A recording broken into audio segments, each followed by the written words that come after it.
Now you can holler as much as you want. Now we're muted. Hello. I don't know. I was trying to either do like opera or what the fuck I was trying to do there. No one knows, but Oopsies. yeah. Hello, everybody. Hi, it's been a hot minute. Been a couple weeks because life has been busy. Yes, life has a nasty tendency to get in the way of things like streaming, doesn't it? just a wee bit. Sometimes, occasionally, periodically. Every once in a while. But we're here. Yeah, welcome. We're here. We're back for more super happy fun murder time. That's the idea. We got ourselves let's see, what happened last time? We found out that Rika had definitely been listening in on us on the phone.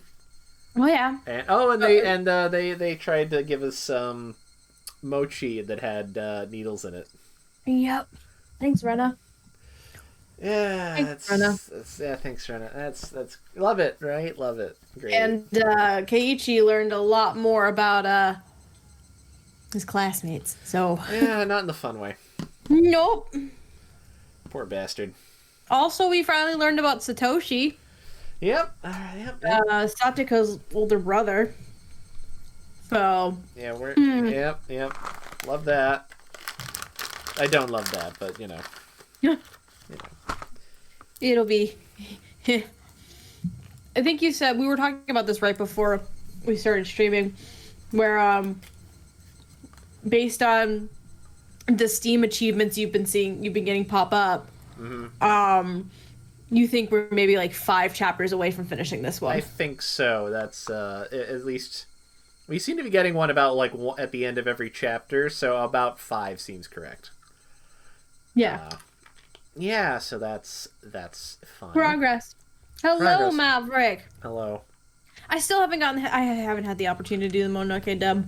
You think we have time? You think we have time to watch anime? Haha, perish the thought. I've been finally getting back into leisurely watching anime more. Mm-hmm. I've been watching some stuff with Andrew.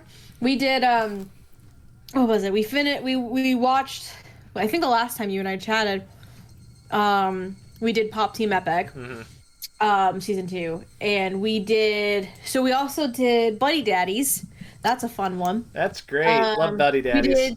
We also did Tomo-chan is a girl. That one was kind of fun, and it was very cute and adorable. And we started the new season of Dr. Stone, and I think we did one episode of the new season of Kuma Bear. And I think on that last one because I had some drinks on Friday. Mm-hmm. I had a little too much vodka.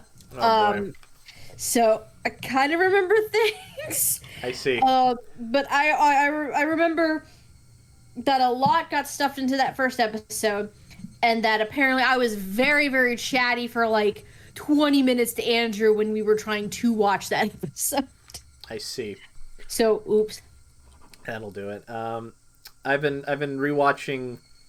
The only anime I've been watching is I've been rewatching Jujutsu Kaisen because Natasha hadn't seen it and she would enjoy it, which we've been enjoying, and it's still really good. And the main thing that sticks out now is that I think the manga author is a very underrated creator of weird little dudes. He's very good at coming up with weird little dudes. Yeah, I mean, getting back into it is, I think, perfect timing because I think the new season starts in July. That's part of the reason why is that our friend who, our good friend Sasha has been pestering Natasha to watch Jujutsu Kaisen, in part because she thinks Natasha will like Gojo. This is true. And also because season 2 is coming out soon, so we can watch that as it's airing if we catch up in time, which we should be able to. Gojo. Everybody loves Gojo.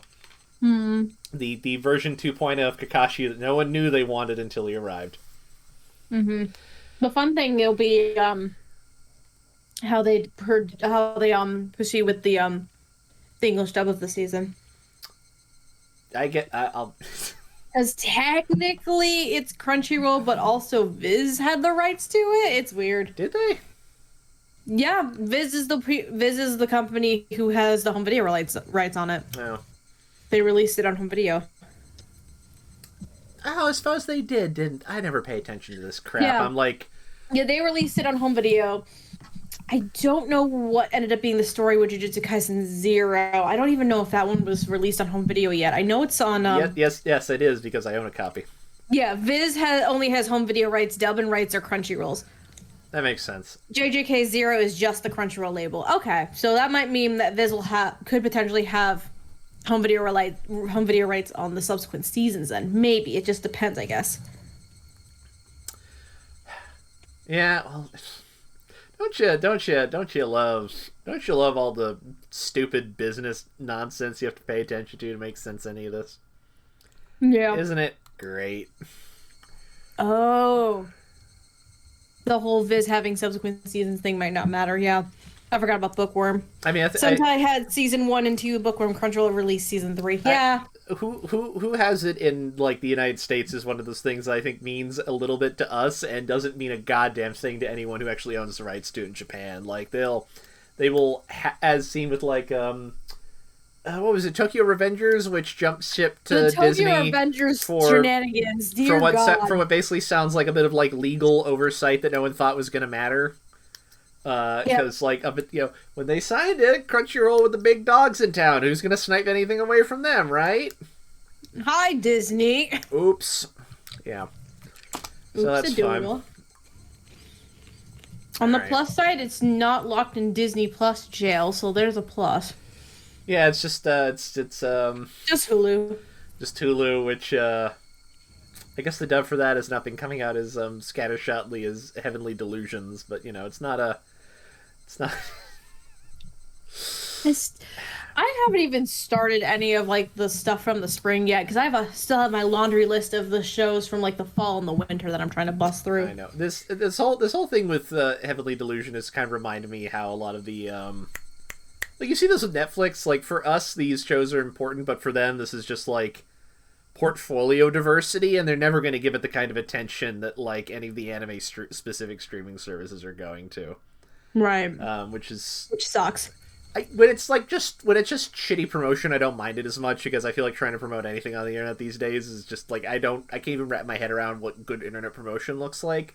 When it's shit like, hey, the dumb episode should have posted already. Where is it? That's annoying. I don't care for that. Yeah. I'm absolutely calling Heavenly Delusion. I'm not gonna Tengoku Daimakyo. No, Heavenly Delusion. Heavenly Delusion. I don't care. Oh yeah, when Netflix released the dub for Mononoke, it was like, what the fuck? Oh yeah, I remember that. Andrew was like, and they posted the cast list, and I'm like, oh damn. I think this was like a couple weeks before the home video came out. It was, yeah. I remember that. I'm looking at the save file, and I just see the caption. As I slid the door open, a blackboard eraser, which means hijinks are about to ensue. We're gonna get the comedy music. Do you want to jump in and see what happens? Oh boy, let's find out. Let's find out. As I slid the door open, a blackboard eraser loaded with chalk dropped down on my head the moment I stepped into the classroom. The chalk dust went into my eyes, inducing a brief moment of agony.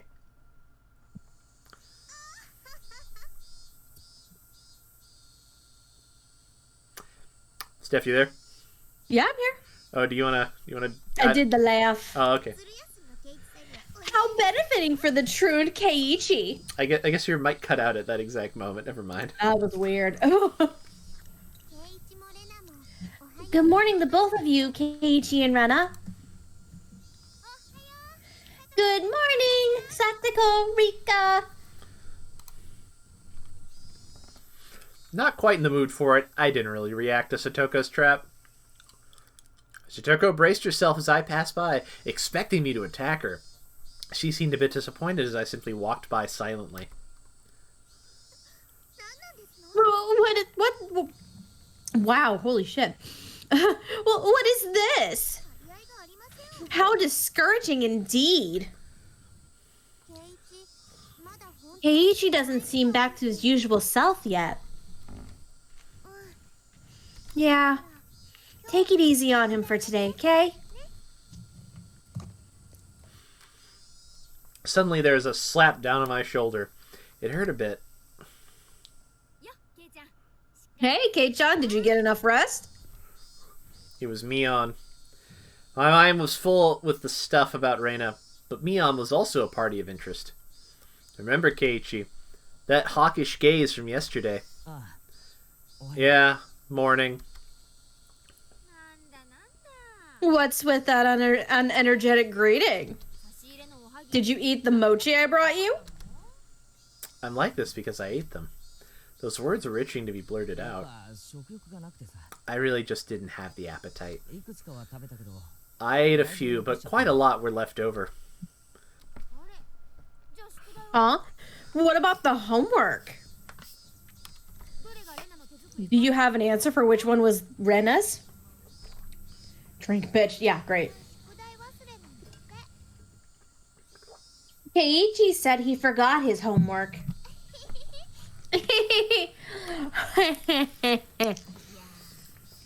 Sheesh, then we can't help it. Time for your penalty.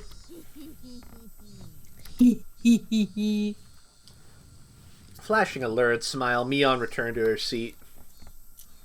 There was nothing from our exchanges that would cause our classmates to suspect anything was amiss. But of course, anyone listening to our conversations up until this morning wouldn't see anything suspicious. That was why it was so frightening. They acted in a way, regardless of what happened to Keiichi and Maebara, no one would ever suspect them. That fact had terrified me. Soon the teacher came. After she asked how I felt and took attendance, another dull, ordinary day began. No hijinks. I'm surprised. Oh, we're in the dour portion of the chapters now, you know.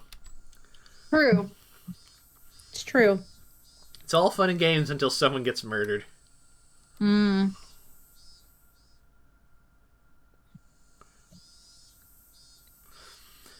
This free study period was a convenient time to consider where I stood. I gently closed my eyes and pondered the ridiculous position I was in right now. First of all, what I shouldn't forget was how dangerous of a situation I was in. I had fallen out of favor with them.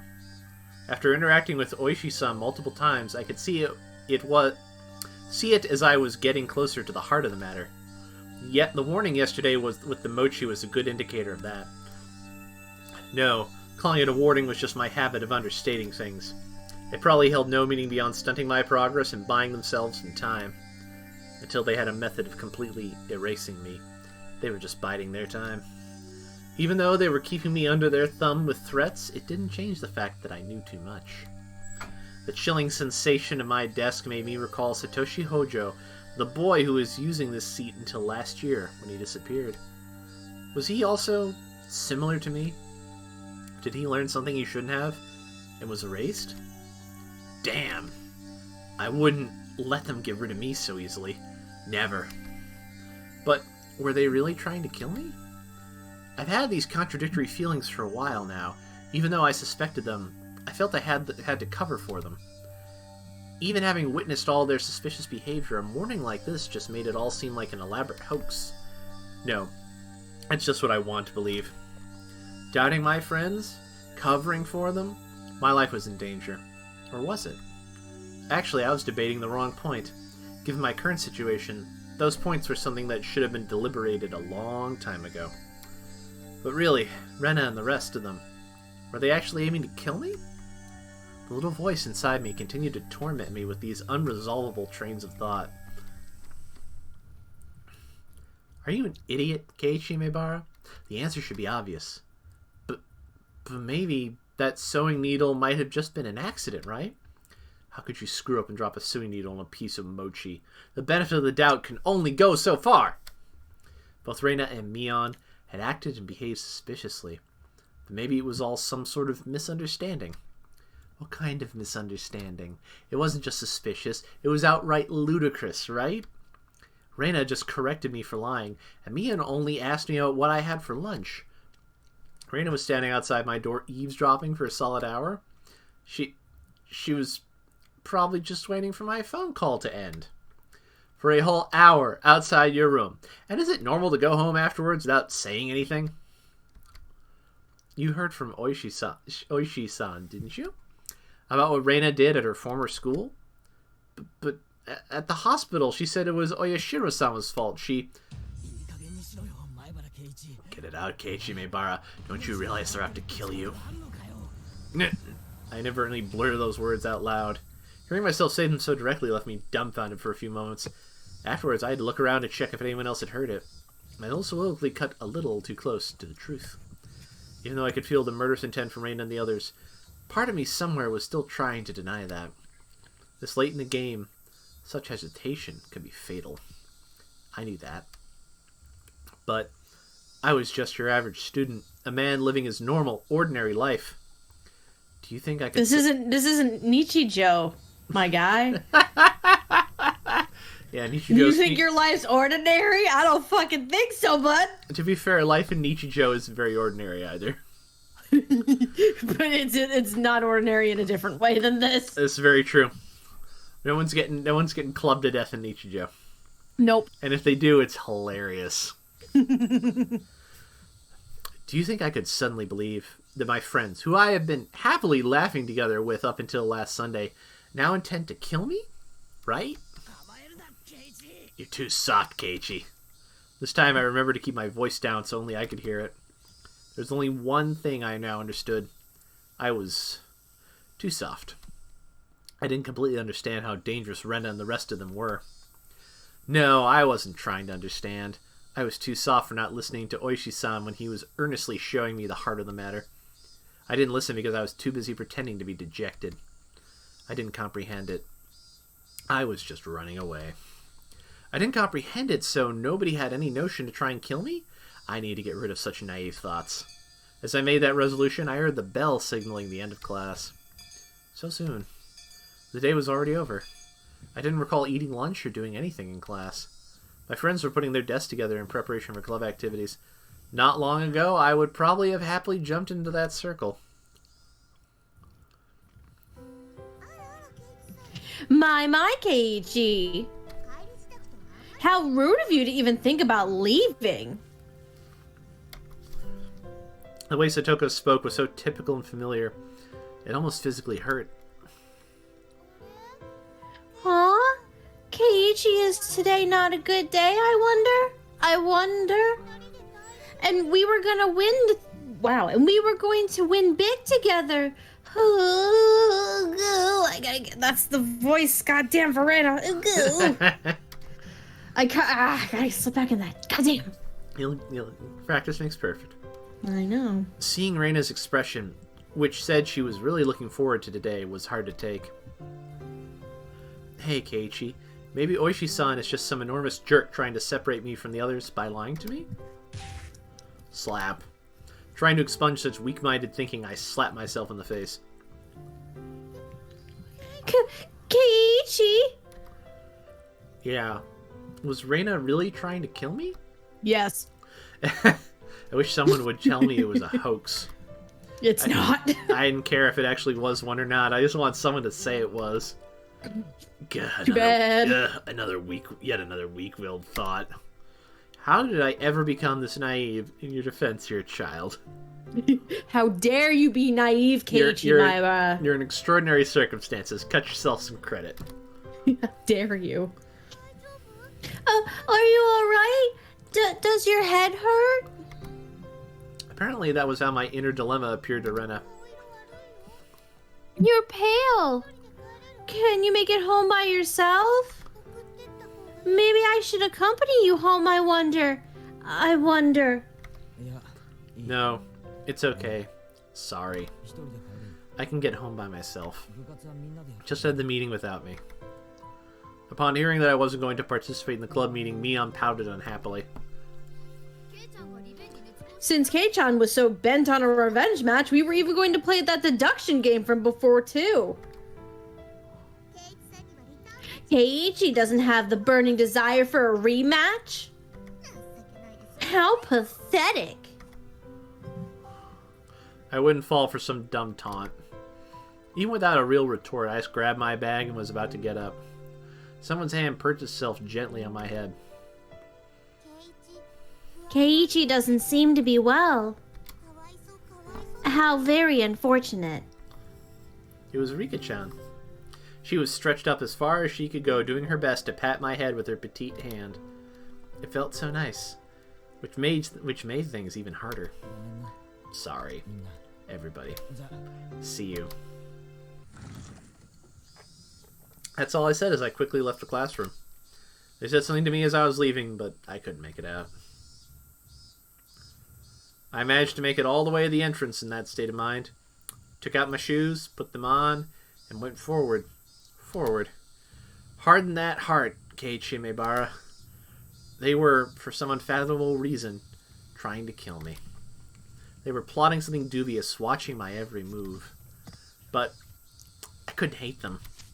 Because weren't they my friends? Part of me lamented my naivete, while another part lamented the fact that I had lost something important by lamenting over it in the first place. You did a lot of lamenting, I guess. There's a lot of lamenting going on here. A lot of multi-level lamenting. We need to go deeper. MLL, as they call it. It felt like my personality was being ripped in two, along with my body. If this was what Oyashiro-sama's curse was like, then it was just too harsh.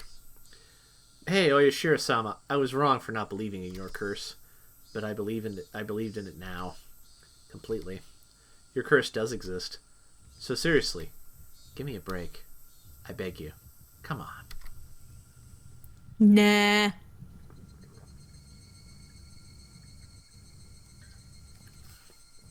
Well, it's nighttime.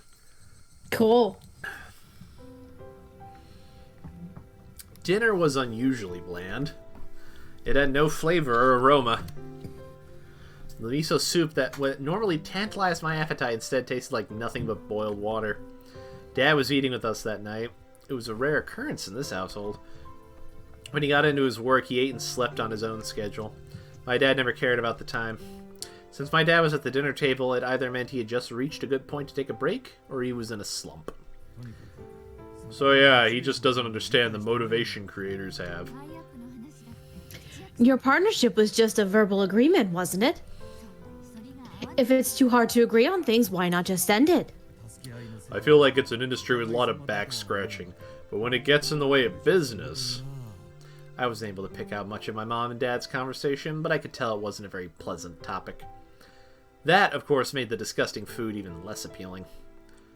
Staring listlessly at the exchange between my parents, my mind wandered off to the same thought process I had going all day long.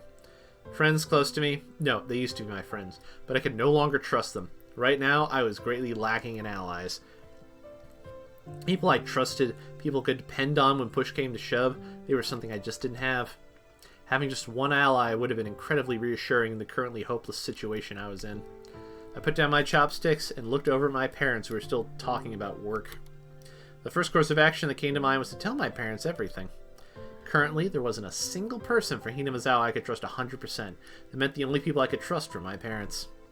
But if I told them everything that had happened up until now, would they understand?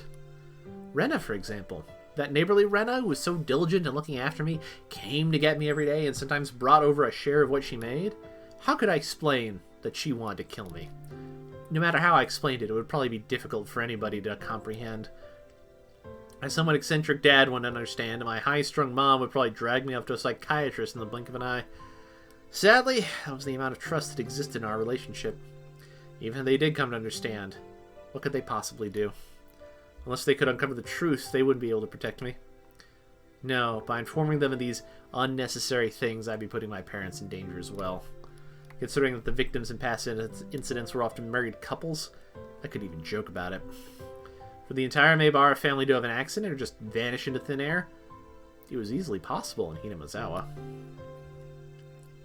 What was important here was that knowing something unnecessary put you in danger.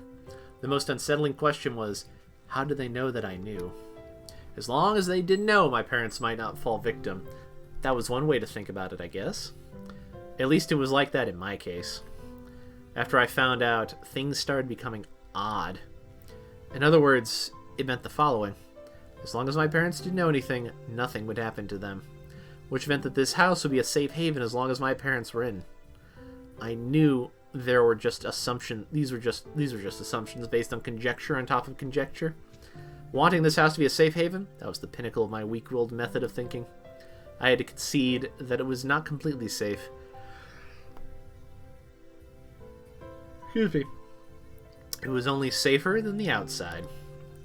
I knew that I couldn't rely on my parents. No, I couldn't risk getting my parents involved. Then the only person who could be my ally would be Oishi-san. Him and him alone. He was the only person who understood the situation I was in. He didn't care so much about my safety, but he was without a doubt passionate about solving this case. It was a bit frustrating. Oishi-san was basically the whole reason I was in this mess. Now to get out of it, I had to rely on him. Meaning, it was all going according to his devices. It was just my job to look appetizing while bobbing in the waves as bait. Then, when the fish started gathering around, Oishi-san would pull up the big haul. It was slightly infuriating, but even I thought that was the best course of action. So then, what should I do? Patience was the first rule of fishing. Just keep waiting until the fish actually bites. But no, I wasn't simple bait. There were lots of ways for me to struggle before being devoured. When they struck, I needed to somehow dodge just enough and tag out to Oishi-san. No question it was going to be hard. The timing to bring Oishi-san in would be difficult. He was in the city, not in Hinamizawa. So if I phoned him in my moment of need, it would take him around 30 minutes to reach me. So I need to run away for those 30 minutes. For example, if we set up a rendezvous point for dire situations or something. I just had to hide out there until Oishi-san arrived. Okay, I can almost see it now. I was still being chased around in the dark by boogeymen, but now I knew which way to go. I would never have imagined this would be so reassuring. Oh yeah. It would probably be best if I had a concealed weapon for when things got rough. Typically, that would call for a switchblade. But that wasn't too reassuring for combat. Also, since it was recognized by a weapon by the public, that also wasn't good. Really, when the time comes, a long weapon like a bat would work in my favor. I remember there was a metal bat at school. I could be confident with that when push came to shove.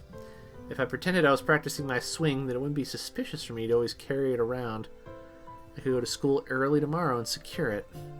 Just possessing a weapon might be enough to deter them. Also, one more thing. Insurance. It could be something like a note or a memo. I could write down everything that's happened as a sort of journal. In case I suddenly vanish, the journal would be left behind. With my journal in my possession, Oishi-san should be able to avenge my death. I left my parents engrossed in their conversation about work and went back to my room. Dude's having a time. It's a bit of a conundrum. Yep. I tore out a piece of paper from a notebook and made my way to my desk. Last time I wrote a journal was for summer homework in elementary school. And the off chance something bad happened, the police could use my diary as a lead. So I should only write down the facts. How should I start? I jotted down my thoughts as they came. I, Keiichi Maebara, am in fear for my life. It made me laugh nervously. It was a line that showed up often in detective stories. I never even dreamed that I would be in the type of situation where I'd write it myself. I do not know why they are after my life. Rin and the others are suspicious, but I had no proof. And that's why I couldn't write anything more. I laughed wryly at myself for writing such a passage draped in mystery. What would the police be able to get the hint? Would the police be able to get the hint from reading this enigmatic passage? I could only pray that they would. What I prayed for the most, though, was that this journal never needed to play its part. Here, I laughed nervously. It was too simple, so I wrote down one more line I just thought of. The only thing I know is that it has to do with Oyashiro-sama's curse. Was that too much? I probably shouldn't write more than that. If I wrote anything more, then it would seem like I was just delusional. In order to appear to the reader that the person who had written this was of sound mind, I chose not to write anything else at that point. I just needed to add more as I learned more about the truth. I folded the paper and thought about a place to hide it. By hiding it somewhere obvious, there was the chance that they would uncover it instead. On the other hand, if it was too obscure of a location, then there was a risk of nobody finding it at all. In the end, I decided to take the clock off my wall and stick my folded note on the back of it with scotch tape. After that, I put the clock back in its normal position. Yeah, it didn't look like anything was hidden behind it. Now I needed to set it up such that if anything happens to me, my parents could find it. I looked at all the countless different angles until I was satisfied and made my way downstairs. My parents were still talking about work. It didn't look like it was going to end anytime soon, so I cut in. Sorry to interrupt. I have something I want to talk to you about. I never started off a conversation like that before, so my parents were both startled. They stopped talking and turned towards me. What is it, Keiichi? I have a favor to ask of you. Please listen. Just in case, yeah? If it's not urgent, can we do this later? Right now, Mommy and Daddy are having something urgent they're talking about. I didn't think their talk was more urgent than mine. In any case, I stayed my request. Just in case, okay? If I die... Both of my parents' eyes went wide as saucers. If I die, I want you to put the clock on my wall in my coffin. If they did that, That's an odd request. then they'd probably find it. My memoir. Oh, I get it now. Yeah, Okay. both my parents remained wide-eyed, not moving an inch. I couldn't blame them. I made that clock in shop class, and I really like it. So please. What's the matter? Keiichi? Did something happen? Mom was finally able to ask me a questioning gaze. Of course, this was a normal response when someone's son suddenly talked about a subject like this. I felt bad about making them worry, but right now I just wanted them to think about the clock in my room. The awkward mood leaving the room in silence, I decided to go back up to my room. I want to get to school early tomorrow, so I'm going to bed. Good night. Saying only that, I left the living room. I need to get to school early tomorrow and secure that bat. I should make today the last day I went to school with Rena. As I climbed the stairs, I heard my mom call my name, but I pretended not to hear her. It wasn't something I could talk about with my parents. If I talked about it, it would only make things more dangerous. The fight had begun with mine and mine alone. I couldn't rely on anybody. I wouldn't be killed. Not when I still knew nothing.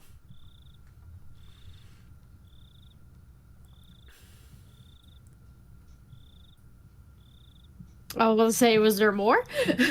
Well, I don't know. This feels like it might be the end of the chapter. Let's find out. Seems like it. There we go. Hey, not feeling so hot. Not Okay. feeling so hot.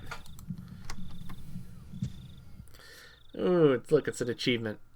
All right, let's see what Oh, hello, achievement. let's see what this new tip's like.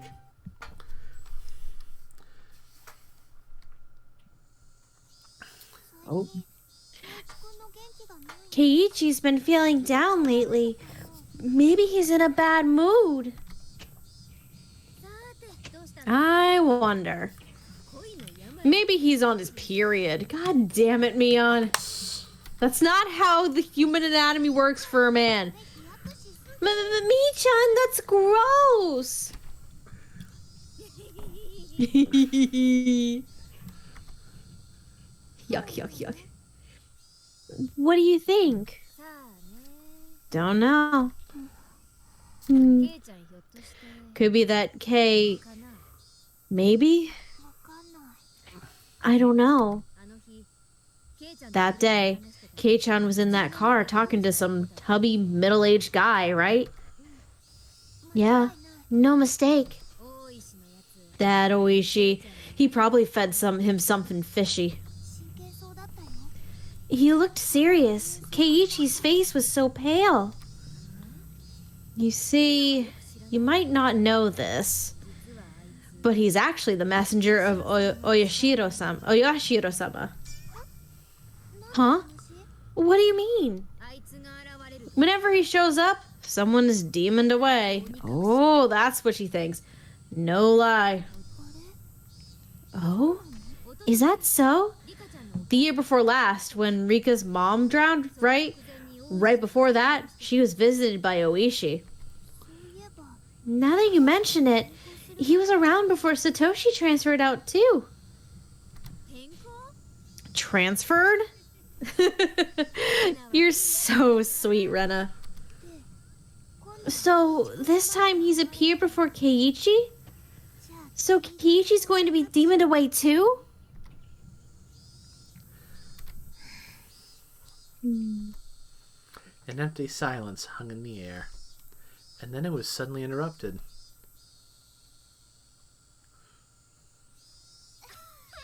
By loud laughter. That's a little creepy sounding laughter. Yeah. Hmm. Well,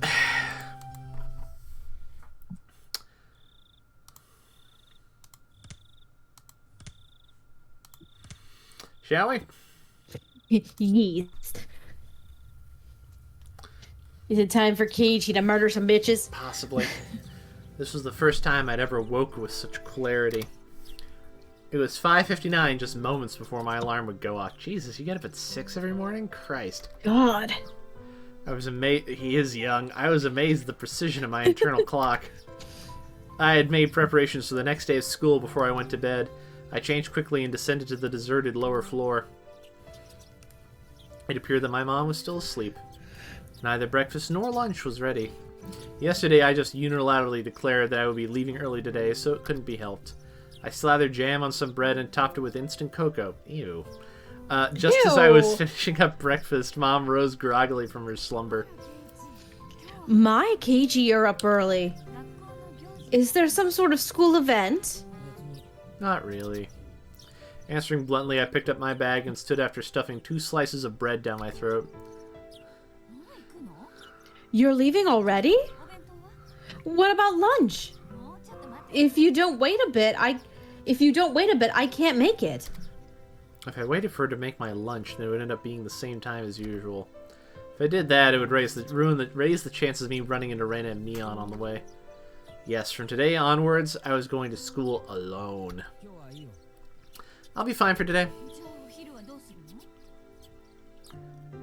Then what will you do for lunch? I blanked. Holy shit. It's alright. I'll slip out and buy some bread or something at the store. Really? Then here's some lunch money. Be sure to bring me back the receipt.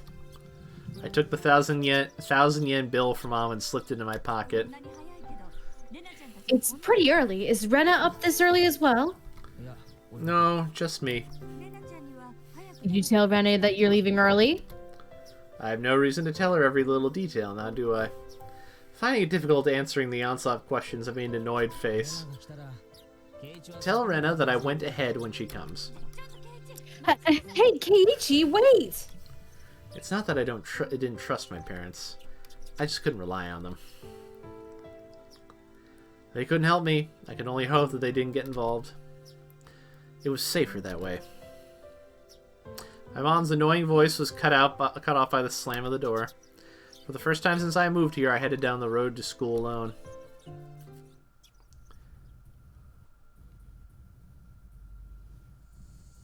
God damn it. Up until now, I'd always walked down the same path at the same time each day.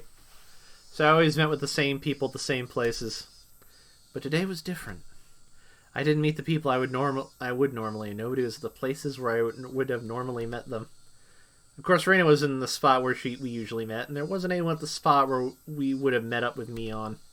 The length of the tree's shadows, the morning air, and the brightness of the sun. It was a completely different type of morning from what I was used to. Without a doubt, it felt strange. It left me with the impression that I had destroyed the illusion Hinamizawa had set up for me before I had enough time to prepare all the props needed to deceive me. My Keiichi. You're so early today. Is everyone meeting early this morning? The person who called out to me was someone we always passed by as they were taking a walk along the edge of the fields. Their name was... I forgot. Of course, this wasn't the spot where we usually passed each other. I woke up early today, so I thought it would be a good change of pace. That's all. I threw out a random excuse. What about Rena and Mion? Are you by yourself today? Well, yeah. I was being asked the same type of questions my mom was asking, so I answered them in the same uninteresting, vague manner. It wasn't funny. Andrew's looking for a hot take. It doesn't have to be exclusive to anime, by the way. You redeemed that a couple minutes back. Oh. Hot take. I got nothing. I don't know. I don't know. Hot takes. Hot takes. Let me think. So I feel like the hot takes I have aren't very hot. Yeah. Or controversial. Yeah. My hot takes are probably lukewarm. I guess my closest to a hot take is a lukewarm one. It's a Broadway one. Bad Cinderella never should have opened. What is Bad Cinderella? It's the new musical from Andrew Lloyd Webber. Just to be clear, is Bad Cinderella literally the title, or is it the new Andrew Lloyd Webber musical is Cinderella and it is bad? It's called Bad Cinderella. Jesus Christ. That's a Yeah. That's not an SNL joke, because I don't think Webber's quite the kind of guy who gets mocked on SNL, but like you're kidding. Really? No. Jesus It originally opened as, I guess, Andrew Lloyd Webber's Cinderella in the West End. Mm-hmm. And it didn't go favorably because of the controversy of what happened around when it goes closed. So Andrew Lloyd Webber sent a letter to the cast and crew of that Cinderella. Mm-hmm. And for lack of, I guess to paraphrase it, and Andrew can correct me if I'm wrong, he basically blamed the closing of that show on the cast and crew. Oh, bad form. No. So it transferred over to Broadway, got with a new name, Bad Cinderella. Right. And it's been open for a few months now. So I imagine you know a little thing called the Tony Awards, right? I'm familiar. Oh, so I don't know about the Tonys being stage focused. Something I don't traditionally pay attention to because I don't live near enough to New York to engage with it very often. I'm not used to the internal politics. Do tell me how this interacts with the Tony Awards. Bad Cinderella got no nominations. That doesn't shock me. I'm assuming people were thinking it would at least get like a couple, even just like pity noms for the big guy kind of a thing. Pretty much. Ooh, but that's rough. The critical reception for that show has been awful. And because the Tony Award nominations came out last week, and usually around that time you will quickly find which shows are going to extend, announce tours, or give closing notices because of lack of Tony Awards. Mm-hmm. Bad Cinderella is still going right now. They haven't announced any of those things. And at this point, it's more than likely, some people are speculating it's more than likely because, so Andrew Lloyd Webber currently holds the record for the longest running Broadway, is the one composer that has the record for having a show on Broadway for like a long continuing time. It was Phantom, and then Bad Cinderella opened before Phantom closes, so he still gets to keep that record because Bad Cinderella is on Broadway right now. Right. So is this sort of like it is staying open, maybe not even because it is popular or doing well, but simply because he wants to keep that particular set of bragging rights? Probably. What a nerd. That's what people are speculating. Have I ever heard of the play that goes wrong? Yes, I have. They opened on Broadway recently, Peter Pan Goes Wrong, which is essentially a spiritual successor to the play that goes wrong. And I've heard the Peter Pan Goes Wrong is actually doing rather well. And it's right now they have a limited engagement with Neil Patrick Harris as the narrator for that show. And I've heard it's really good. I haven't seen The Play Goes Wrong. Also, Sweeney Todd was very good. We saw Sweeney Todd a few weeks ago. Oh. Yeah, Sweeney Todd with Josh Groban as Sweeney. How was Mr. Groban? Legit, we kept forgetting that it was Josh Groban at different points. Good for him. Like, it was like he was really good. Annalee Ashford as Mrs. Lovett was hilarious. Gaten Matarazzo, the Stranger Things kid, was Toby, and oh my god, he was really good. I was surprised with him. Nice. And then Jordan Fisher played Anthony, and he was really good too. Nice. Though some of the songs that Anthony has, I think maybe Gigi said this best, because Gigi and Itchy were visiting us in town. And that's when we went, and he has more. Jordan Fisher gave it more of like a pop tone to it, which it considering Jordan Fisher leans more towards that genre of music. Typically, it makes sense. But it worked out. It worked very nicely. The Joanna song wasn't as crazy stalkerish as the fucking Johnny Depp movie made it out to be. So, all right. So it was good. It was good. The production was really good. That one got nominated for several Tonys. So I'm excited. And hopefully in a few weeks we'll go see A Doll's House with Jessica Chastain starring it. So that'll be fun. Nice. Yeah.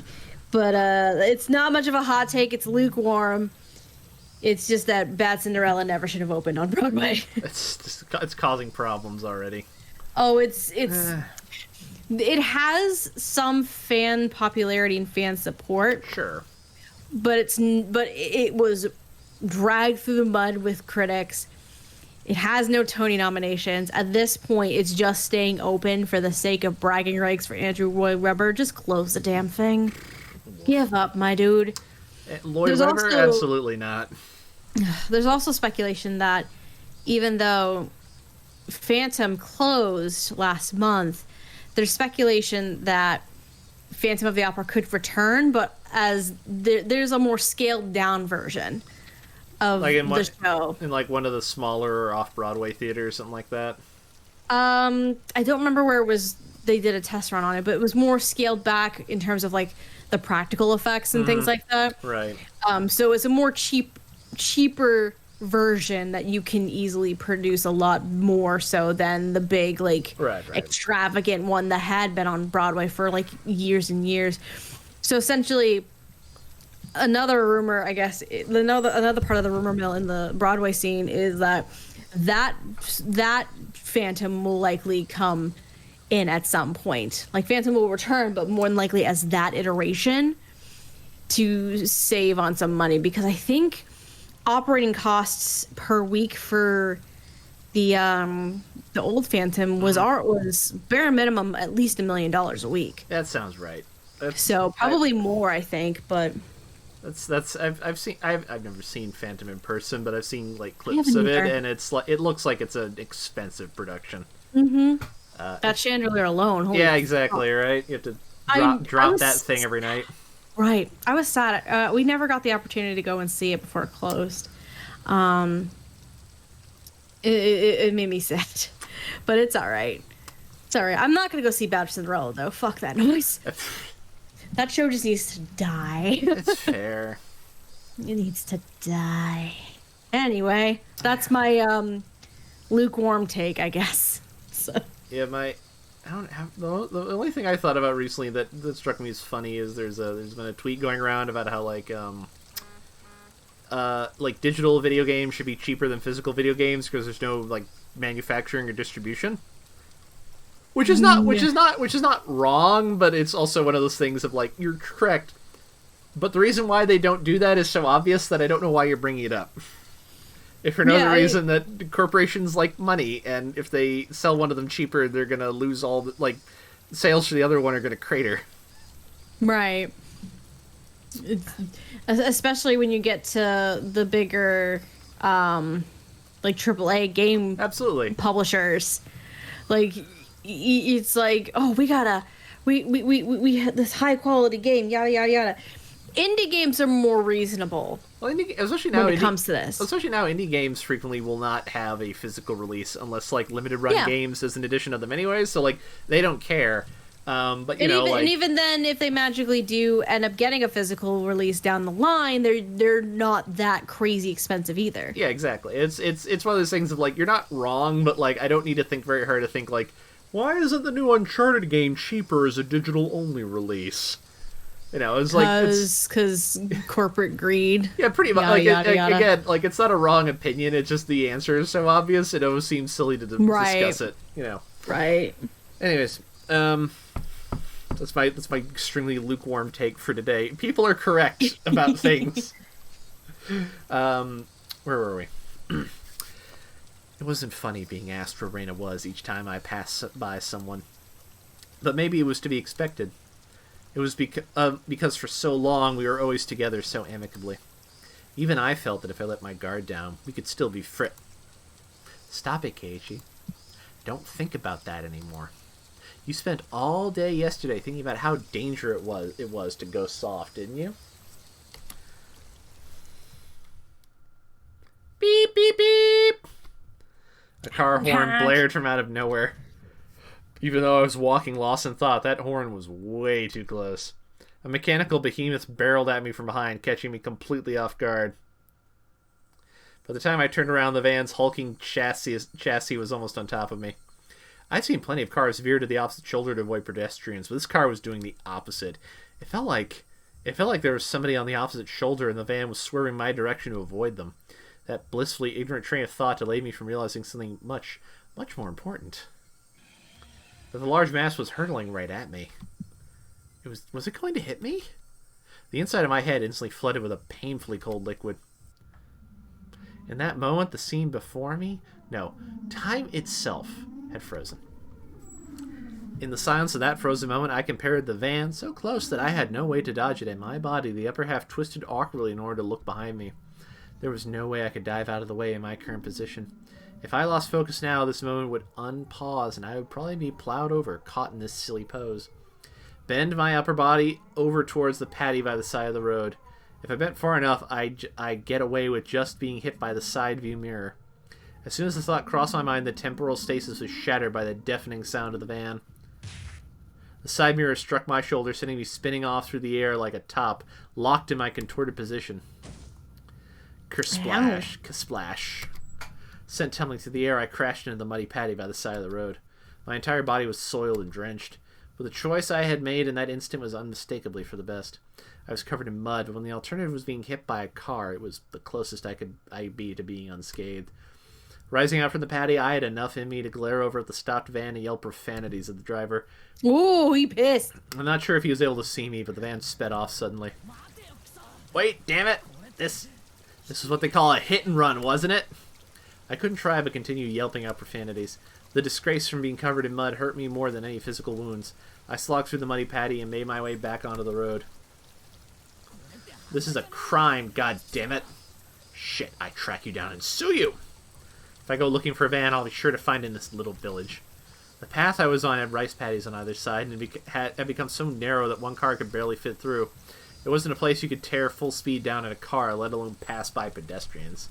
Not only was it a narrow road, but the car just now was closer to my side of the road than the other when it went past me. Even as I cursed, I was desperately trying to suppress the dark cloud roiling up within me. This wasn't just a hit and run. That car just now was trying to run me over, wasn't it? Thinking back, I did feel like there had been a car creeping up on me slowly for a while. That's right. As soon as I parted ways with that person taking a walk, I had that feeling the whole time. If it had wanted to pass me, then it had no shortage of chances. Normally I would have felt suspicious and turned around sooner, but I was lost in thought and I was kicking myself for not realizing it was there sooner. And then, when the path became narrow and there was no one else in sight, he floored it. If I had hesitated for even a moment, the results would have been no laughing matter. As the adrenaline rush from nearly being run over subsided, and the realization of just how terrifying the preceding events were sunk in, there was no doubt about it. That van was intentionally trying to hit me.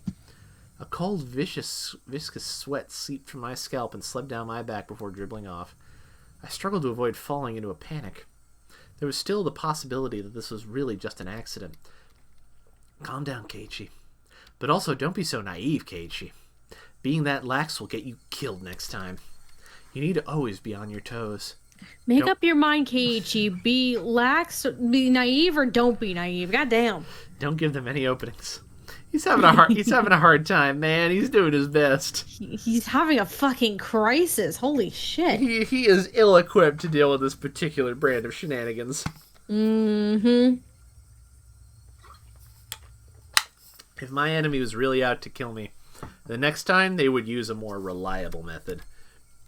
If that time came and I was acting like I was now, getting covered in mud was the price I had paid for my own naivety. Covered in mud, but without injury. Not even a sprain. I guess this is what you call the silver lining. I began walking again, this time more cautiously. I wouldn't even show a hint of carelessness. I had suspected only Ren and the others up until now. No, it was because I had suspected them that I believed there were no other enemies. Oishi-san had said so, didn't he? There was the possibility of a village conspiracy.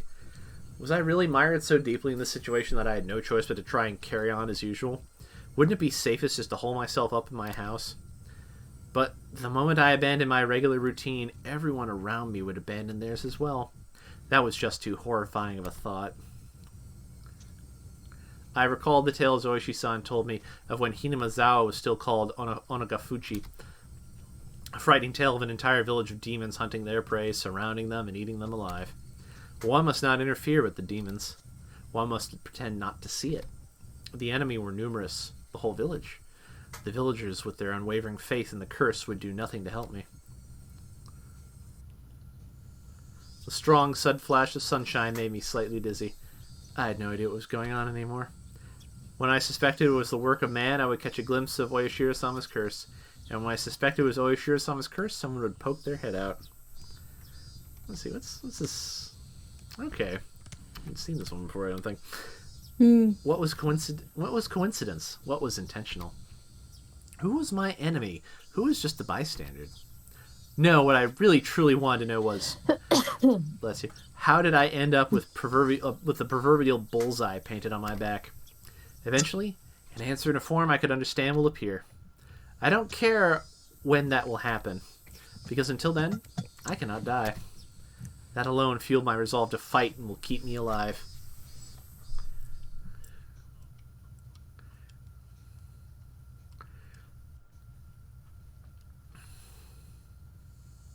I remembered seeing the metal bat in the gym's storage shed, but there was a padlock on the door barring my entry. At the very least, I wanted to get my hands on it before anyone else arrived at school. I circled around the school grounds impatiently. But all I could find were things like pieces of lumber, nothing I could bring into the classroom easily. Then, I had an epiphany. I should search inside the classroom. If it was something in the classroom to begin with, then there wouldn't be a problem. I could tell that everyone's indoor shoes were still in their lockers. Good thing I came early. No one else was here yet. I wondered, what could I find in the classroom? I didn't think I could find an especially effective weapon like a bat, but couldn't be helped at this point. Until the gym storage shed was open, I needed to find a substitute. A lingering hint of naivete whispered that there was no way I'd be attacked at school, but such soft ideas would no longer protect me. To think that they were slowly making their way into parts of my life that I had once thought impenetrable. In the worst case, my own house might not be safe anymore. It was an incredibly frightening thought, but I believed that not considering the worst case scenario would have been even more frightening. Anyways, I will survive. So long as I lived, then I will definitely be able to escape this labyrinth of nonsense. Definitely. My exploration of the classroom came to an impasse. That much was to be expected. There was no way there would be anything that could be a weapon in the classroom. In case of emergency, there was probably nothing I could do but swing my own chair around. My gaze landed on the lockers that had come to be used for personal storage. The locker that Mion used to store her pile of games was among them. There was one for each person in the class, all lined up. Of course, there was one for me as well. Oh yeah, there's supposed to still be a tracksuit in my locker. See me covered in mud would be strange. I should get changed later. But first, I need a weapon. If one of my classmates came in, it would be hard to rummage through all the lockers. I swiftly began opening the lockers one by one. They mostly just filled things like gym clothes, personal items, and umbrellas. An umbrella? If I couldn't find anything better, then it would have to be my weapon. I was just about to give up on finding anything decent when I opened a locker that held exactly what I wanted. It was, without a doubt, a metal bat. Bat. It was well worn and pretty beaten up, but there was no doubt it was usable. In that locker that reeked of mold, there also hung a baseball uniform. It was probably the locker of a student in a Pee-wee league or something like that. If that was the case, then he'd probably ask her back. At that time, I could hear the voices of the children scuffling their way noisily in from the hall. Amongst them, I could make out Rika-chan and Satoko. Good morning. My, you're quite early this morning, Keiichi. I nonchalantly hid the bat I was holding behind my back. What's with your outfit? You're covered in mud. Yeah. I had a little incident I'm going to change now, so cut me some slack. With that said, I began taking off my clothes. Satoko began to blush just as I expected her to. Changing in front of a lady? Have you no tact at all? I would think that a lady staring at someone who was changing would be the one lacking in tact. There's no changing room for the boys, so just deal with it. As Satoko feigned disgust, she went to the hall, still blushing. Conversely, Rika-chan continued to stare at me, preparing to change. If Rika-chan is a lady as well, then I don't think it would be appropriate for you to be watching. I'm not a lady, so it's fine. She deliberately pouted and looked at me with upturned eyes. Then, starting now, you're a lady. If I'm a lady, then I suppose I must. Rika-chan, appearing to be satisfied with being considered a lady, made her way to join Satoko in the hall. Just as I breathed a sigh of relief, Rika-chan suddenly stopped suddenly, and turned back towards me. Are you going to start playing baseball? It seems that Rika-chan had noticed the bat. Yeah, just, I was feeling a bit out of shape. So I thought I'd try practicing my swing. I think it's wonderful you're taking care of your health. Okay, Mom. She was talking like an old lady despite her appearance. After saying that, Rika-chan started to leave again, but stopped and looked back at me once more. Please don't lose that bat. It seems she already knew I took it out of someone's locker. There was no name on the locker door. I didn't know whose bat it was, but I would be borrowing it until they complained. It wouldn't be for long, just until the gym's storage shed was open. After quickly changing into the track chute, I checked the time. I still had plenty of time before class began because I came so early. I took the bat in one hand and went out to the schoolyard. That was, of course, to practice my swing. I needed to make it known that I was always have a bat on me so I could practice my swing. At some point, the sunlight had become even stronger. Disregarding my classmates as they made their way to school, I took my position in the shadow of the school building. I wasn't the academic type, and I wasn't much of an athlete either. I might get muscle pain if I just started swinging. I should at least start with some warm-ups. I doubt anyone would think I was doing something out of the ordinary. Which was exactly the opposite of my actual mental state. I gripped the bat and swung lightly. The bat was by no means light. The weight would make it a reliable weapon if I needed it to be. Of course, I could only pray that the moment I needed to use this as a weapon would never come. Just carrying it around could deter attacks from me. At least, that's what I hoped.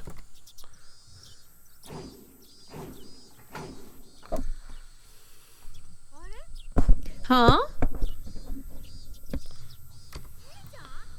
Kei-chan? What are you doing? Being bombarded with such a hysterical voice, I jumped.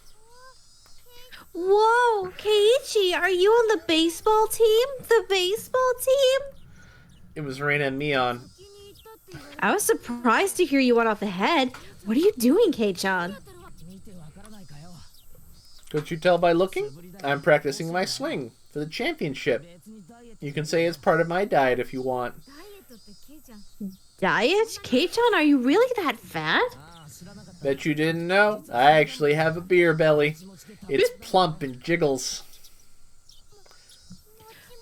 Plump and jiggles? Why do you think that's... Oh my god.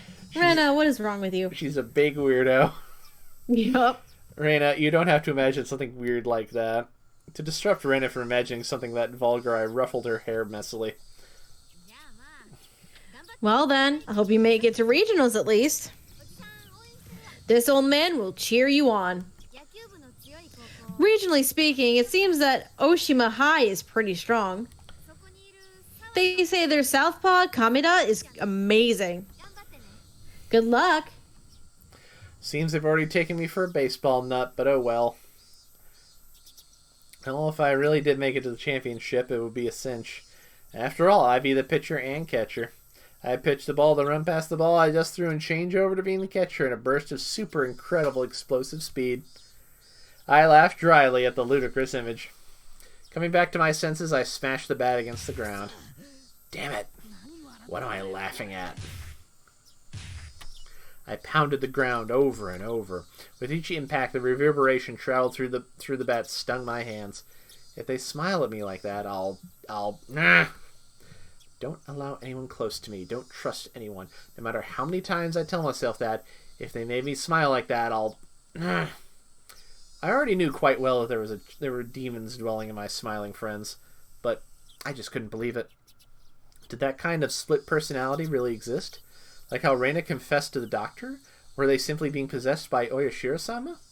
In other words, did a supernatural being like Oyashiro-sama really exist, and was it possessing everyone trying to kill me? Yeah, that would be wonderful. If only everyone was actually my friend all along and everything was all just Oyashiro-sama's fault. You damned fool, Keiichi Maebara. Come on now. I yelled out, drawing out all the power from the pit of my stomach, and raised the bat violently into the air. Stop being so soft. As I screamed out with all my might, I beat the metal bat into the ground over and over. With every impact, my weakness was being beaten down. Smash. Forget. Smash. Don't be soft. Smash. Know your enemy. Smash. Like hell, I'll let them kill me. My shoulders heaving up and down from my ragged breath, I heard the first bell ring just as I calmed down.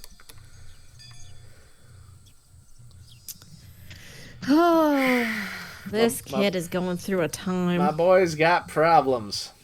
Just a bit. I gasped with a sudden realization. That was the final bell. As I felt all the tension drain from me, I let out a deep sigh. My mind was in a muddled state for much of the day. I didn't feel like I was awake, but I didn't feel like I was asleep either. I couldn't say I felt especially comfortable, but I felt a kind of relief that the sanctity of the school part of my daily life had yet to be violated. How long would I have to keep living like this? I could only grit my teeth and bear with it as this living hell slowly gnawed away at me. Keiichi! Come on! It's club time! Club time! The sound of Reina's voice brought me back to my senses. Come on, Kei-chan. Stop spacing out. Bring your desk, Everyone was moving their desks together as usual. That's right, it was happy fun club time, but I had no intention of taking part. I haphazardly stuffed the contents of my desk into my bag as I prepared to go home. It was a weak-handed gesture to avoid having to actually say, I'll be going home now. What's this, Kei-chan? You planning on going home right away again? Mion sounded quite disappointed. I'm just not in the mood. Could you just let me be for a while? The tone of the words that spilled from my mouth matched Mion's disapproving glare. It felt like the air in the room had dried out. Satoko looked like she was about to say something, but perhaps dissuaded by the mood, swallowed her words and stayed silent. Nobody said a thing. I took that to mean I could leave if I wanted. But the collective gaze of the four of them, like the tiny pins used to mount an insect on display, held me in place. Reina was the only one who cut through the heavy mood. Keiichi, you just didn't like playing with girls, I guess. She said in such a melancholic tone that it sent a wave of pain racing through my heart. If this pain was going to kill me, I wanted to be the soft part of me that could still feel pain.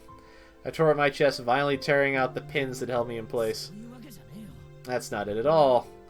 I'd only been hurting myself by saying anything more, so I swallowed my words. Cutting things off there, I turned away and exited the classroom. They didn't speak a word to me as I left.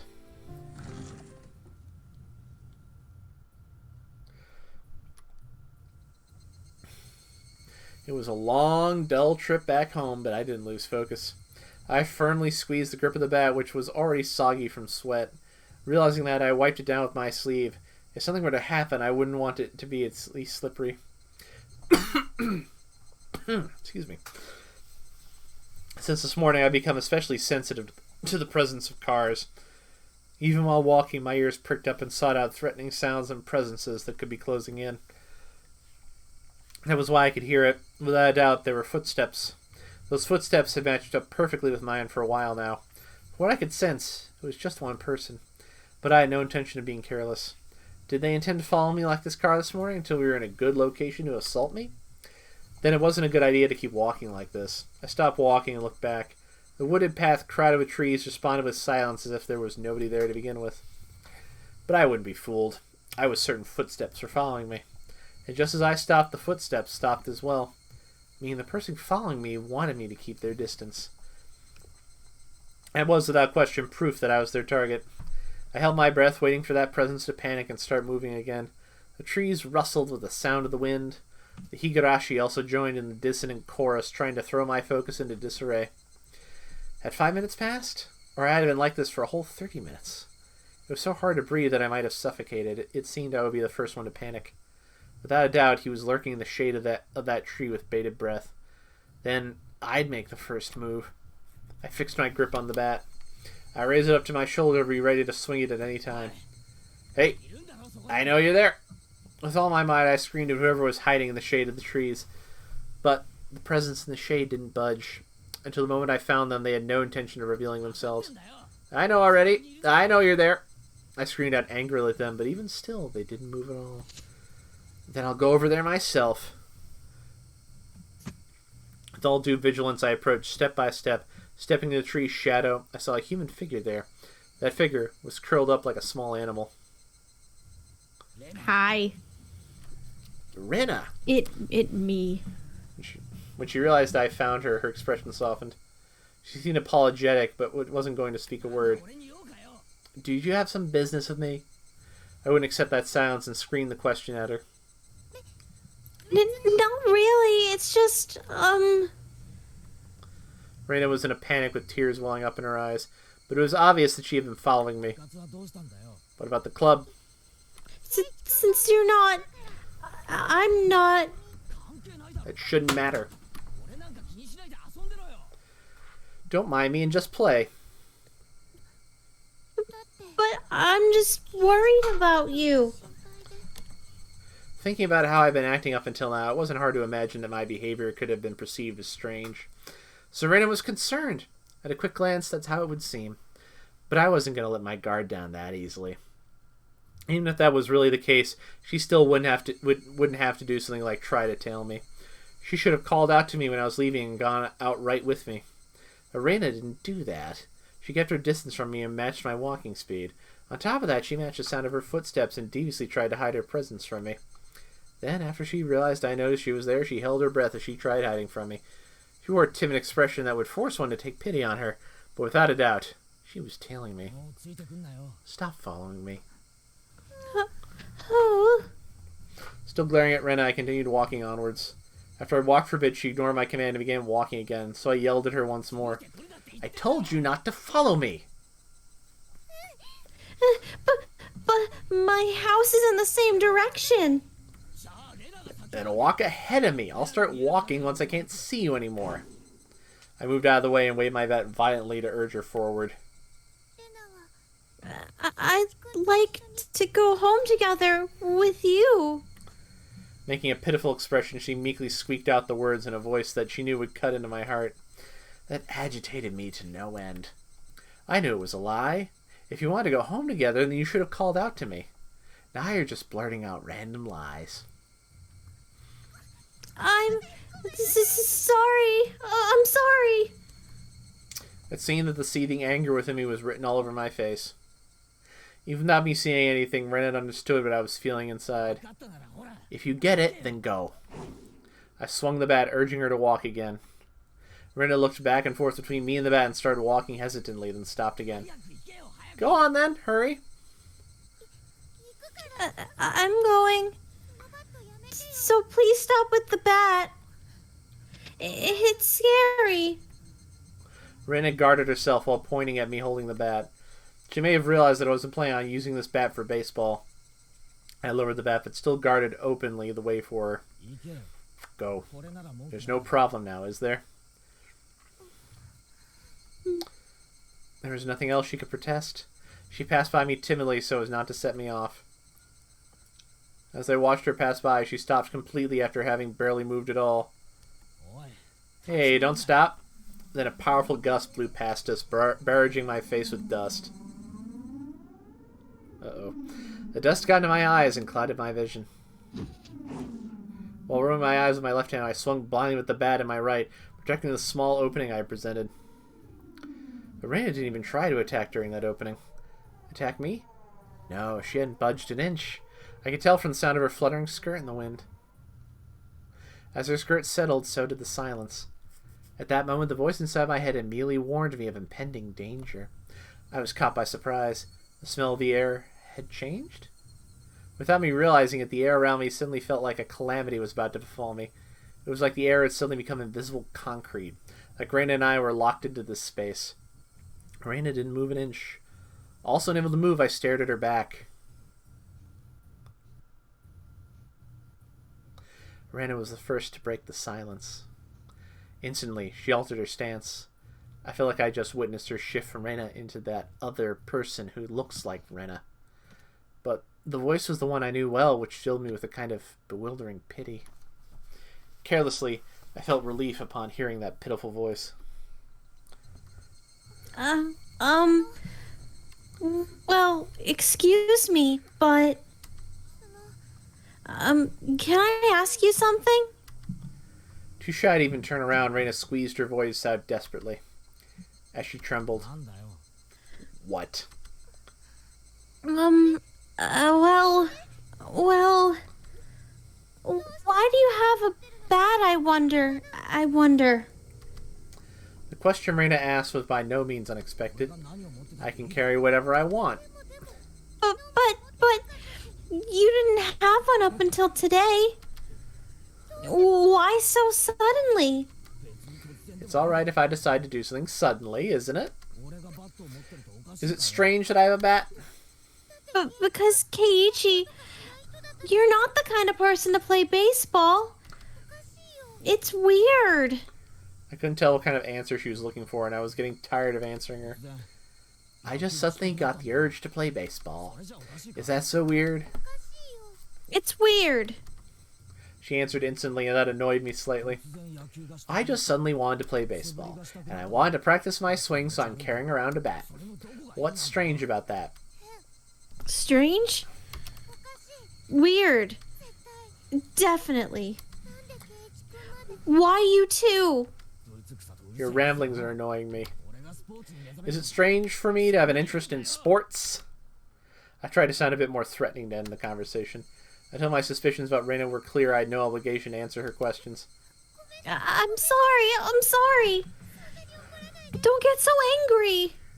Reina still didn't turn around and spat out words of apology one after the next. Just one last thing. Tell me one last thing. I don't feel like talking anymore. Hurry up and go. I yelled loudly at her, causing her to flinch like she'd been struck. Seeing her in such a pathetic state caused my heart to ache sorely, but even though she was afraid, she stubbornly kept herself from moving. Before I was able to threaten her again, Reina asked her final question. Why is even your bat the same? What did she mean by the bat was the same? I had no idea what she was talking about. What are you saying? I mean, why is even the bat the same? I don't understand what you mean at all. Say it clearly. Even still, Reina didn't turn around. After inhaling deeply, she screamed. I mean, why is even the bat the same as Satoshi's? Satoshi being... Huh? Upon hearing that name out of the blue, I became dumbfounded for a brief moment. Satoshi? Did she mean the student who transferred out last year? No, that couldn't be.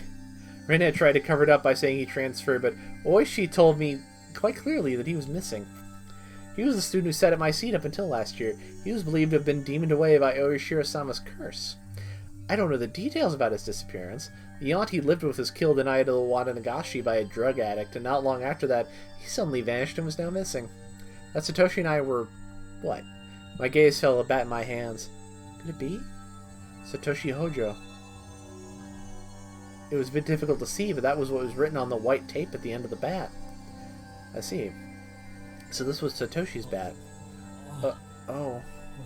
This was Satoshi's bat. Since nobody was using it, I borrowed it. It's not a problem, is it? That's not it. The way Reina said that made it seem like this bat was something that should never be touched.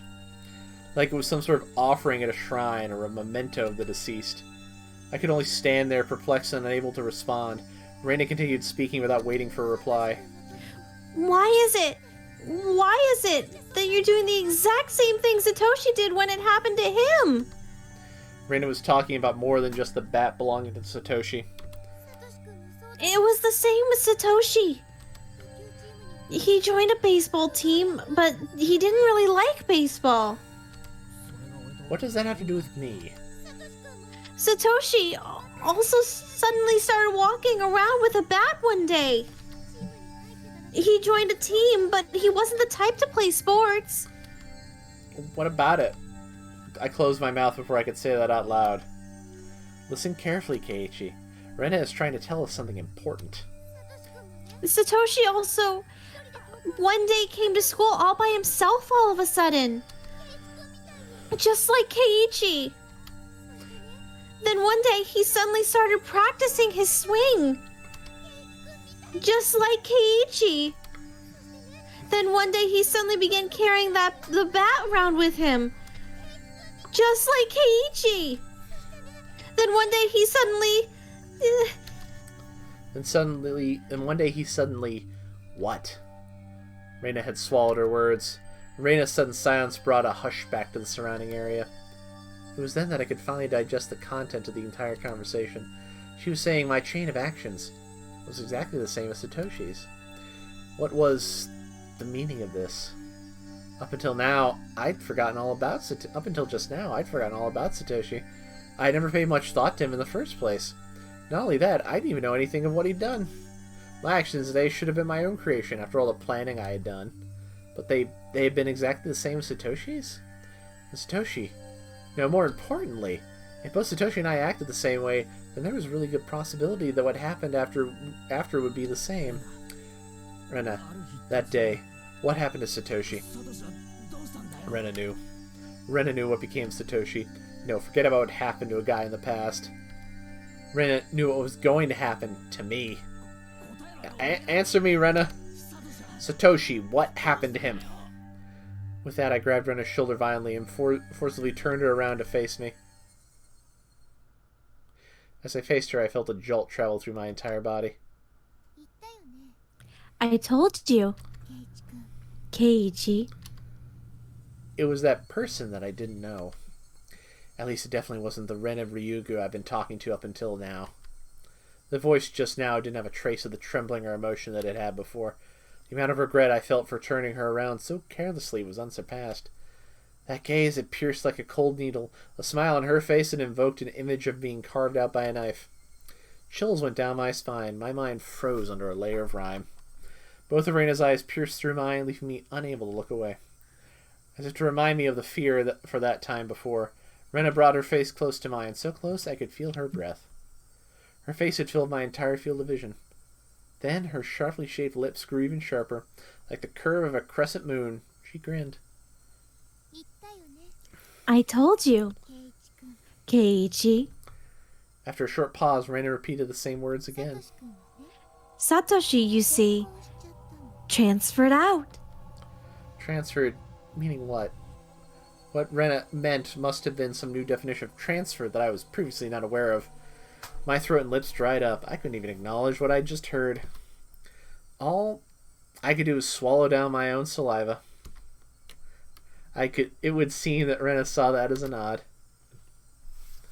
She pulled her gaze back and spryly stepped back 2-3 paces. As she did, my legs gave out and I fell to my knees pathetically. Reina and me on my knees underneath her emotionless smile. That had to be a very odd sight indeed. Seeing me in that pathetic state, she neither scoffed at me nor held out her hand. But I could neither stand nor escape with her gaze shooting through my eyes. There was undoubtedly a metal bat in my hand. But right now it was useless to me. I was like a fly caught in her web. Heavy sweat beaded all over my body. I could feel it dripping down from my skin. But you won't, will you, Keiichi? Reina finally released me from that cage of time after what felt like an eternity. But her question was missing something important and was incredibly vague. Once again, I swelled hard, urging her on. Do what? What did she not want me to do? Transfer. Really ending the chapter on this face. Oh. Christ. Went overseas for business. So Toshi and I had what? All my well-planned actions through the day turned out to have been nothing more than a reenactment of what Satoshi had done. Satoshi, had he really been in the same situation as I was now? The friends he'd gotten along with had changed suddenly, and for no reason, at least none that I had noticed, planned to kill him? Then, fearing for his life as I am, he got a bat to protect himself and carried it around every day to practice his swing? And then one day, suddenly, he transferred. My blood went cold, causing a prickling sensation to course through my veins. Starting near my heart, it radiated outwards, from the top of my head to the soles of my feet, chilling every part of me without recourse. When did she transfer by me? What did she mean by transfer? What did she mean by transfer? Was Satoshi still at wherever he transferred to? Was he the only one who would be able to understand me? Would he be able to tell me why it all ended up like this? More importantly, where did he transfer to? The grave, kid. He's gone. He's dead, fucker. You're no. He went on. He went in the backyard like old Yeller, and didn't come back. He's in that photo at the end of The Shining now. Yep. You'll never see him again. Yep. What did she mean by transfer? What did she mean by transfer? Before I knew it, I was at my front door. The fridge knob was hard to turn. Was nobody home? Oh, the frigid knob. It wasn't that odd an occurrence. I reached into my pocket and pulled out the single key attached to my first sealed keychain. I stepped into the entryway. Just as I was to take off my shoes, a chill ran down my spine. Someone had entered right behind me. Like a classmate messing around, standing right against my back. You're kidding, right? It had to be my imagination. Logically speaking, it was impossible for somebody able to hide their presence within my personal space all the way through the door. But there was undoubtedly someone behind me. Hey now, Keiichi. How do you know they're there, even though they're behind you? Because I could hear the sound of flowing hair. There's no other reason I'd hear that sound. There was the presence. Because I could hear the sound of them blinking. Keiichi Maebara, there's no way you could hear that. My most basic instincts were warning me off the presence. Common sense was telling me it was just my imagination. It was just my imagination. There was nobody behind me. I began to erase the mental image of an eerie figure standing behind me. But at the same time I asked myself, if there was nobody, then what was I feeling? As an uncomfortable sensation crawled up my spine. Actually, wouldn't it be better if there was somebody there? If there was nobody there when you turned around, would you be able to accept that? I'd be able to answer all those questions by looking behind me. But I didn't have enough courage to even do that simple task. Oh, right, I could try speaking to them. The person behind me might answer me. It was a random thought. I didn't care how I went about it, just as long as I didn't have to turn around. If I had calmed down and thought about it, I would have known that wouldn't have solved anything. Who is it? I spoke in such a hoarse, broken voice that I couldn't believe it was my own. I could almost feel them contemplating their response. I felt it. There's no way I should be able to do that. Calm down, Keiichi. It's all in your head. That time I was certain I heard it. As if hesitantly trying to answer my inquiry, I was certain I could hear the sound of somebody inhaling. I heard it. I heard it clearly. It was a girl. A young girl. I didn't know who, but a tiny speck of courage in me, however reckless it was, inspired a primal yet fitting solution to this current predicament, a scream. All the force of my body released from my lungs and through my throat, ceasing all thought processes in my head. Suppressing all my thoughts and emotions, I began to collapse like a house of cards. Someone managed to twist my body and look back as I did so. It was definitely there. Right there. Somebody was there. Until that moment I turned around, until I brought the area behind me into my field of vision, there definitely was. Falling face upward, my eyes traced the remnants of the presence suspended in the empty space. It couldn't be. They were invisible. They looked like they weren't there, but were they actually still standing there? As I screamed, all the emotions I was holding back burst free in a violent wave. However, I was silently calm as my emotional dam collapsed. The turbulent wave of pent-up emotions was skillfully diverted into a torrent of aggression. That emotion was definitely required to extricate myself from the bizarre situation happening right in front of me. In my state of heightened lucidity, I entrusted my body to the fury. The metal bat held firm in my right hand as if drawn there by a magnet. A mid-level swing would be the hardest attack to dodge.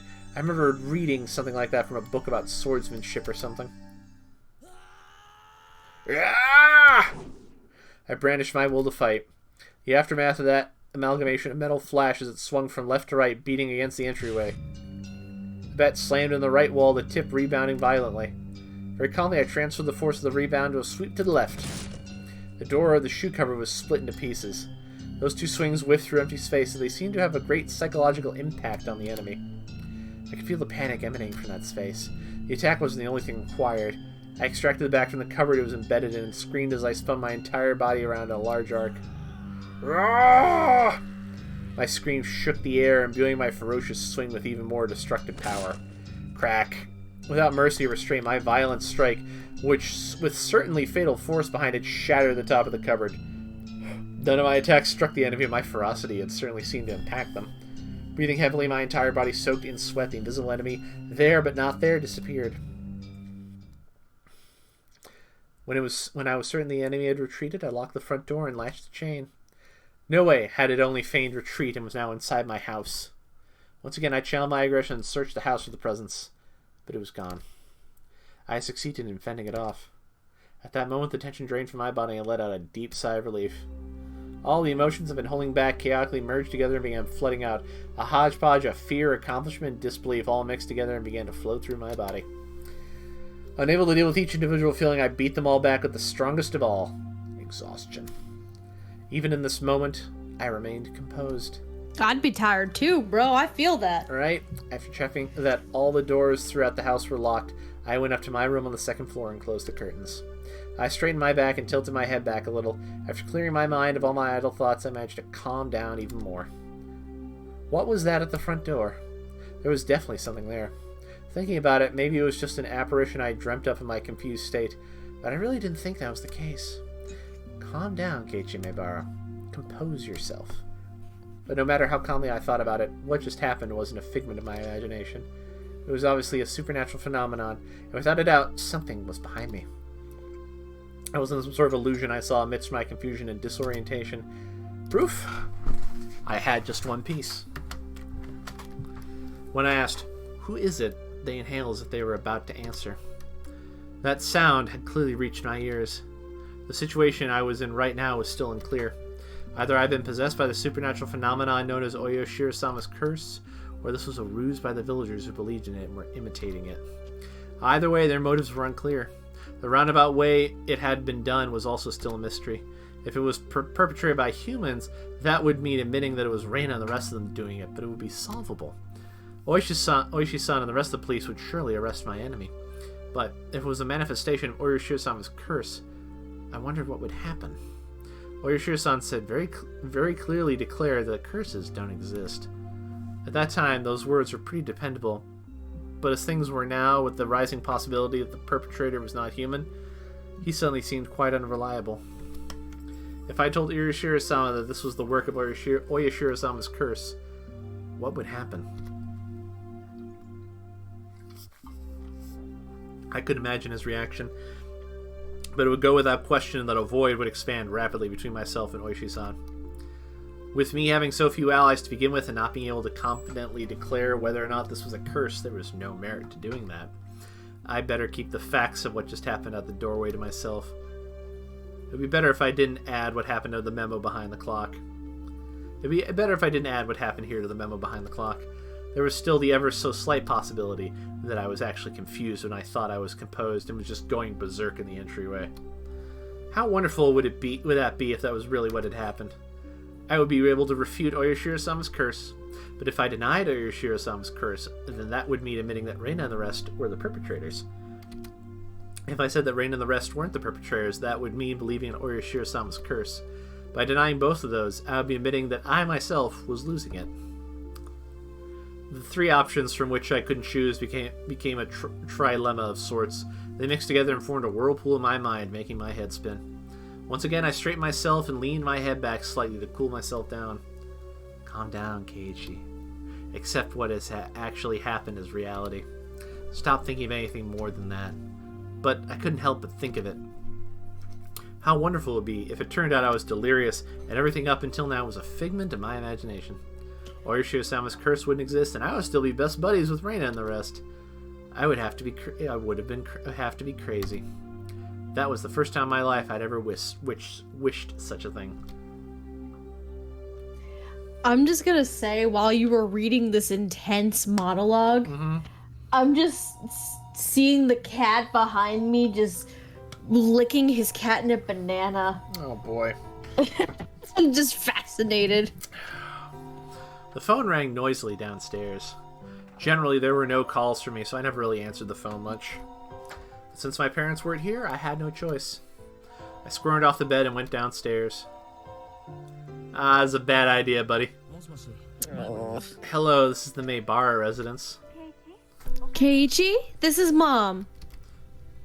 I intuitively had a bad feeling about this. You'd be right. It was because I thought she was going to ask me to go out and buy some things. So I took the initiative. What? I don't mind having instant noodles for dinner. There's still a lot of them. The other day, we went out as a family and brought a whole case of cup noodles. I wanted to get a bunch of different kinds, actually, but they refused since the individual packs were expensive. Instead, I got a whole case of the mega-sized pork bone and ginger flavored ones I liked. My parents didn't like strong flavors and didn't touch any of them, so the cupboard was still full of them. So you see, there really isn't a need to go shopping, right? Keiichi, I'm not asking you to go shopping. Both Mommy and Daddy have to go to Tokyo right now because of work. Huh? Right now? This was really abrupt. No, we're already here. We left this afternoon. It's quite a distance to Tokyo for Hinamizawa. Gunning at full speed down the highway would still take 6 hours. Dad has a license, but since he doesn't like the highway, they likely took the train. It would have taken longer. I'm thinking you might understand since you heard us speaking last night, but it has to do with Daddy's contract. Right now things aren't going so smoothly. Now that she mentioned, I did remember they talked all the time about how his job prospects weren't looking so good. Daddy is really sensitive about things like this. So if we leave things as they are, it will affect his work. Part of my father's particular fragile artistic personality. His emotions changed as easily as the fall sky. You could also just say he couldn't take criticism. But something like that can be done over the phone. Keiichi, this is your father's job, so can you support him a bit, please? Anyway, it's just faster to talk about it in person, so there wouldn't be any misunderstandings. As their son, there was nothing more I could say once they started talking about work. So, we'll be back tomorrow night. Keiichi, will you be fine on your own? It's not like I'll die or anything. Keiichi, you shouldn't speak so lightly of dying. If there's something troubling you, just talk to us. I believe Mommy will be able to help you. Yesterday I did bring up if I died rather abruptly, so I suppose they were a little worried. But really, I was more depressed by the fact that nothing would be solved by telling them. But I didn't plan on dying. At least not while I still knew nothing. I would never allow it. I won't die. I won't. I'll survive even if I have to gnaw my leg off. Yeah. See you then. Tomorrow morning, make sure to wake up and eat your breakfast. And don't forget to take a bath and brush your teeth. Yeah, see you. The call ended like that. Sometimes my parents went off to Tokyo for business meetings, but Tokyo was far away. They normally did things by phone. The times they did go were normally planned out in advance. It never happened this suddenly. I couldn't say that those circumstances didn't feel strange, or rather, unnatural. Anyway, I only needed to recognize the reality of the situation, that tonight I was the only one in the house. That when my parents came back from work, I'd be gone. Missing. Vanished. Looking back on the series of events for the previous 5 years involving Oyoshiro-sama's curse, it wouldn't seem that strange at all. Come to think of it, it was getting pretty late. I didn't think it was good that the only light in the whole house was on from my room on the second floor. It was the same as broadcasting the enemy that my parents were gone, and this was their chance. First I ran to the living room, flicked on the lights, and turned the TV on to a reassuring volume. Next was the study. I simply turned on the lights and some music. With this, from the outside, it would look like my parents were here. Once again, I went through the house, checking to see if there's anything left unlocked. When I saw the veranda and the laundry still hanging out there, I went pale. That would have made it too obvious. I needed to take it down. I snatched down the laundry haphazardly and erased all traces that my mother wasn't there. You should be fine now. Ah, the garage. They hadn't gone all the way to Tokyo by car, but they had gone up to Okonomiya Station. The garage was empty, wide open and in plain sight. This was not good. I panicked and rushed back to close the normally open garage door. It should be fine. Now, I need to get the paper. Well, I've always got the paper. Since they left in the afternoon, the evening paper was still out there. My premonition was correct. I pulled out everything from the mailbox and dropped it in the entryway. With this, for sure this time, it should be fine. Come to think of it, leaving the cupboard busted like that from my little freak out was kind of bad. I'll just say I tripped and fell on my bat I was holding smashed into it. Even so, just leaving it in its current state wasn't good. I should clean it up a little before Mom got back and scolded me. I remember that there was a broom and dustpan in the closet. As I was going to get them, the phone rang once again. Hello, this is the Maebara residence. Oh, is this Keiichi? Is your mother around? She isn't here at the moment. You idiot, Keiichi Maebara. Don't reveal your parents are gone. You can follow up still. Calm down, take care of it. I think she'll be back soon. That wasn't a good response either. Now they might say they'll call again or tell her to call them when she comes back. Then that's fine. It wasn't anything important. Well then, sorry for being a bother. Sorry for the bother.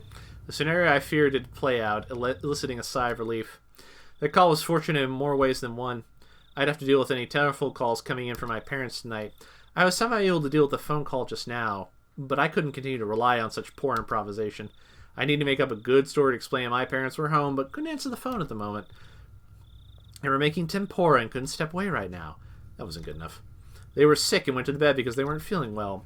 Is that going to be safe enough? I was thinking about it on my way back to my room when the phone rang once again. It was like they were calling because they knew I was going to lie. I didn't want to pick up, but I knew I had to. I suspect my parents weren't here. I should have just taken the phone off the hook under the pretense that I didn't realize that it was. But since the phone rang, I had to pick it up. I prepared myself and lifted up the receiver. Hello? I stopped announcing this was the Maebara residence. I had no reason to be kind to someone I didn't know the identity of. But unlike my uncouth voice, the person on the other side sounded goofy and lighthearted. Hello, my apologies for calling so late. This is Oishi from the Okonomiya bookstore. Oishi-san! Is that you, Maebara-san? Good evening. Good to hear you're doing well. Wait just a moment, please. I grabbed the portable handset and rushed up to my room with it.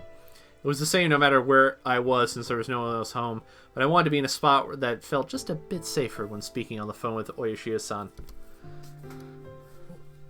Sorry for the wait. How are things? Anything changed since then? Since then? What was that exactly? There was something about the brazen way he talked that rubbed me the wrong way. The last time I spoke with Oishi-san was 2 days ago. The day I stayed home from school, I met Oishi-san on the way back from the hospital, and we headed in town for lunch and had a talk. Then after that, Reina and Mion came to check up on me. Whenever I spoke with Oishi-san, they always knew about it. It was like that since the first time I met him. Today's phone call may well be found out by them as well. Hello? Can you hear me, Maebara-san? Huh? Sorry. What did you say? I asked if anything's changed since last time. There wasn't an answer, so I got a bit worried. Not really. The words stopped in my throat. There was a ton of stuff that happened, all of it baffling. What should I talk about? I didn't understand any of it, but I should try asking. If I didn't ask now, I may never have another chance. This night, when my parents weren't home, I had no guarantees I would make it through the night safely after all. Well, Oishi, it seems that someone is after me. Really? It could all just be a coincidence, but the day I missed school was when I was sick. The two of them came to check up on me. Which two? Rena and Mion. They started asking about how I had lunch with you. What next? They left some mochi when they came to visit, but there was a needle inside. Fortunately, I somehow didn't swallow it. I wonder, could that have just been a threat? About the needle. It was just one of those common sewing needles you see all the time. There was a hole to thread string through. Not that, Maebara-san. The needle itself. That's evidence. It could be used as proof that they threatened you. Where is that needle? That's right, that's it. I dropped the receiver and rushed downstairs. When I tossed the mochi, I had overlooked it in terror, but that needle was a valuable piece of evidence. Let's see, I threw the mochi and the needle at the wall together. If it was there, then it would be on the living room wall. My prudent mother had cleaned the living room wall, and there was not a trace of mochi left on it. Could it be that it dropped in the gap between the wall and the carpet? I frantically searched by running my palm along the carpet, but nothing turned up. I tried moving around the sofa and desk, pulling up the carpet and then flapping it around. But I couldn't find the needle. Did my mom clean up everything without noticing it? It was just 2 days ago. I don't know what day they collected the burnable trash. It may still be in the trash bin in the kitchen. I rushed in the kitchen, opened up the lid of the pail, and poured out the contents. But even at a glance, I could tell it would be incredibly difficult to find the needle in this pile of trash. Like a needle in a haystack. I was looking for a needle in a trash stack. God damn it! I didn't even do that on purpose. Andrew, he's a panicking teenager. He's not thinking very clearly. I know. I'll try running my hand through it. It was a bit gross, but I was looking for a needle. If I felt a small prick, I'll be able to find it. It was a pretty tactless method, but it was the quickest. I held my breath and started striking the pile of trash with my hand. Filth flew about. There was nothing more disgusting than this, but it was not the time to be concerned about such details. I continued on for a while, but nothing turned up. I wanted to search more thoroughly, but I was still on the phone. I shouldn't keep Oishi waiting for too long. Later, when Mom got back, I'd have to ask her if there was a needle. I hastily began scribbling on the notepad affixed to the refrigerator with a magnet. Was there a needle? I scrawled the words with a red pen. I then dashed back upstairs, where I had been keeping Oishi-san waiting for far too long. Hello? How did it go? I couldn't find it. I was really overwhelmed when it happened, and I see. It would be great if you could find it. Keep it safe. That's right, the needle wasn't the only incident. I had to tell him about this morning with the hit and run. Also, Oishi-san, that isn't all. Actually, this morning, that van was definitely aiming for me. I can say that without question due to the circumstances of the time. Did you see the license plate? I can search for it from here. Damn! At the time, I just flipped out yelling at him, but I didn't look at the plate. What failures on my part with the needle and the plate number. I was so focused just protecting myself that I let some of the most important details slip out of my grasp. I punched my pillow, annoyed at how worthless I was. I'm sorry, I don't know how much more than that it was a white van. Nothing to fret about, Maebara-san. Anyone would be shaken up after being hit. I guess all this really isn't a coincidence, is it? Oishi-san started to hem and haw over on the other end. I could imagine him folding his arms. Also, Rena is acting strange. How so? When Rena said on the way home today, asking why I was so much like Satoshi-kun, now I could say it with confidence that Rena knew what happened to Satoshi. She knew that there was more to it than him just simply disappearing. Rena knows. She knows something regarding what happened to Satoshi, the kid who was demoned away last year. What would that be exactly? Rena said, I was the same as Satoshi. She said something to the effect that the way things were going, I'll end up with the same fate as Satoshi. Fate, you say? Exactly what kind of fate did she say would befall you? Transferring out, she said. Transferring out? Rena said Satoshi transferred out. So given how things are going with me, I'll transfer out too. Oishi-san let out a stern sigh and then grumbled loudly. Maebara-san, that was probably some sort of threat, or maybe some type of warning. I thought so too. At that point, I started to think, would it be prudent to sum up everything that had happened to me now and up until now as the machinations of some human perpetrator? Other than the theory of it being Reina and the others, I was left with Oishi-san's curse actually existing as the only explanation.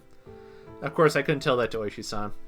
Except Reina's strange behavior could be proof of either scenarios.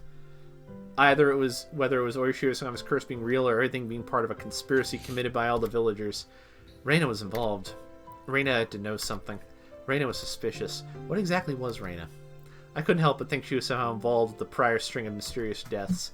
I seem to recall that Oishi-san admitted that he had dug into Reina's past a little.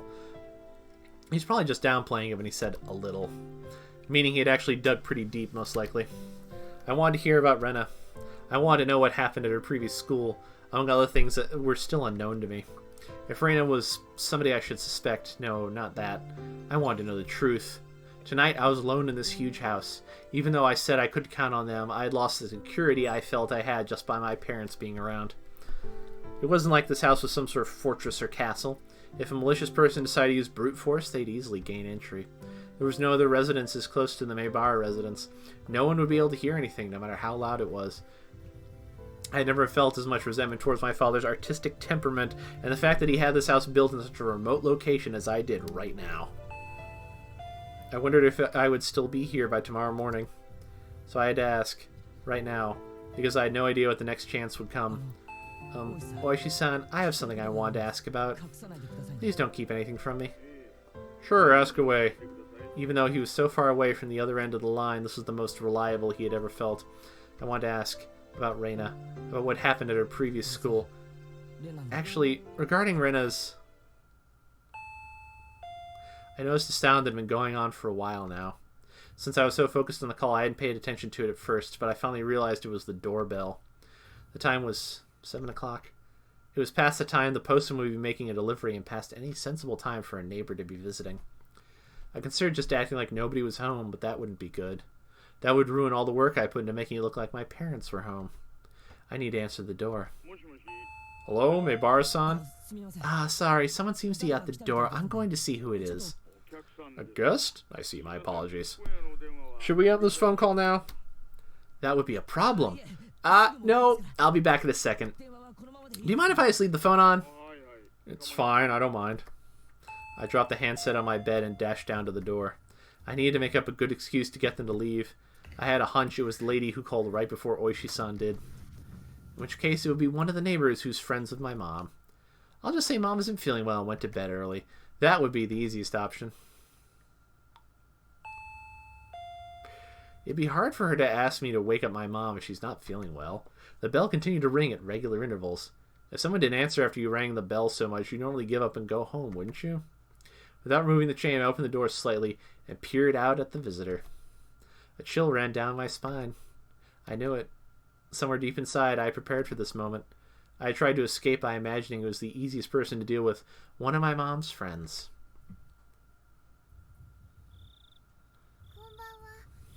Good evening. Reina. There shouldn't be any reason for Reina to come over at this hour. The timing also made me feel uneasy, because it was just as I was about to ask Oishi-san about Reina. I wish I could have chalked this up to mere coincidence. But those unsettling words from Mion several days ago echoed back to me. There's nothing. This old man doesn't know. Are you alone, Reina? Yeah. It seemed that Mion wasn't with her. But that didn't change the situation at all. Why did you come here? Hey, Keiichi, I'd like you to open the door so we can talk. Can I come inside, I wonder? It was true that speaking through a chain door wasn't the right way to talk to a classmate. But my chain, the house has to be on at night. Don't worry about it. Then it can't be helped, I guess. Reina looked at the ground sadly. She kept smiling at least, and her effort to keep that smile up was quite pitiful. Even though she was tugging my heartstrings, I didn't lower my guard. As long as I stayed like this, even if it made my heart ache, my life wasn't in danger. What I really feared, more than the possibility that hoodlums would assault me if I removed the chain, was trusting Reina enough to remove the chain and having my friendship betrayed. As long as the chain wasn't unlatched, even if it made my heart ache, I wouldn't have to deal with being betrayed by Reina. Since it didn't seem like I'd removed the chain from her silent urging, she appeared to give up trying to get into the entranceway. Have you eaten yet, Keiichi? No, I haven't eaten. Since my mom wasn't there, dinner wouldn't be ready no matter how long I waited. I laid down when I got home, was woken up by the phone, and didn't have a chance to eat since I used up all that time talking. I was going to have cup noodles in any case. I could just eat one whenever I wanted to. No, not yet. What about it? Then good! Look here! I brought a bunch of dishes. Reina held out a stack of boxes wrapped in a cloth. If I could use your kitchen, I can heat up the miso soup and other stuff. Oh, it's fine. You don't need to do that. But there's a lot of tofu and vegetables in it. Does Keiichi not like that type of stuff, I wonder? There's no way I wouldn't like that. I love miso soup with lots of ingredients. White radish, carrots, burdock root, and potatoes, dense and fibrous root vegetables. Yeah, that miso soup looks incredible. I also brought rice, so if you microwave it, it'll be ready to eat in no time. Without a doubt, rice needs miso soup. Stuffing rice down your gullet, sipping miso soup in between ravenous bites. Oh yes, how wonderful it is to be born Japanese. Also, I made some more pickles. I made sansai pickles this time. Before I had moved here to Hinamizawa, I scoffed at the mountain vegetables called sansai, but I was captivated by their charm the first time I tried them. Such a deep yet light flavor. Those so-called supermarket vegetables tasted rough and overpowering in comparison. If you had to describe them, then they were the vegetables for the uninitiated. To become an expert such as myself, you first had to partake of sansai. It was common knowledge around here that the Ryuga family's traditional pickles were wonderfully delicious. No matter what kind of pickles they were, they go so well with that fluffy white rice. And also... But wait, there's more! So delicious. It just seems so delicious. Farewell to my unhealthy self who said he'd make do with cup noodles. Rena appeared to be in good spirits and she was offering such a delicious sounding dinner. The stress evaporated from my gut and hunger reared its voracious head. At the same time, my wariness of Rena suddenly dwindled. Rena did say she was alone. It shouldn't be a problem letting her inside, though the possibility that it was laced with poison still hadn't been ruled out. At that moment, a cold chill ran down my spine once again. I couldn't understand why such a sensation had occurred just then, but the voice inside me was sounding the alarm. This happy Rena speaking of this charming dinner was dependent on one premise, and that premise was that tonight dinner hadn't been made at my house, meaning it was under the assumption that my mom, who should be making it, wasn't here. At any normal household, 7 o'clock would be around the middle of dinner time.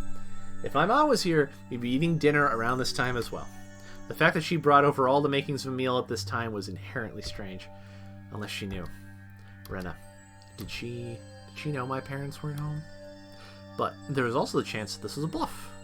I had turned on the lights and a bunch of other stuff to make it seem like my parents were here. There was a chance that Rena was unsure if my parents were home. But I had to wonder. The laundry, the garage, the evening paper. There were plenty of signs of them being hastily tidied up. It was hard to say that Rena didn't have a chance to determine if my parents were here or not, but there was no reason for me to confess this right now. I should try holding on to the fact as long as I could.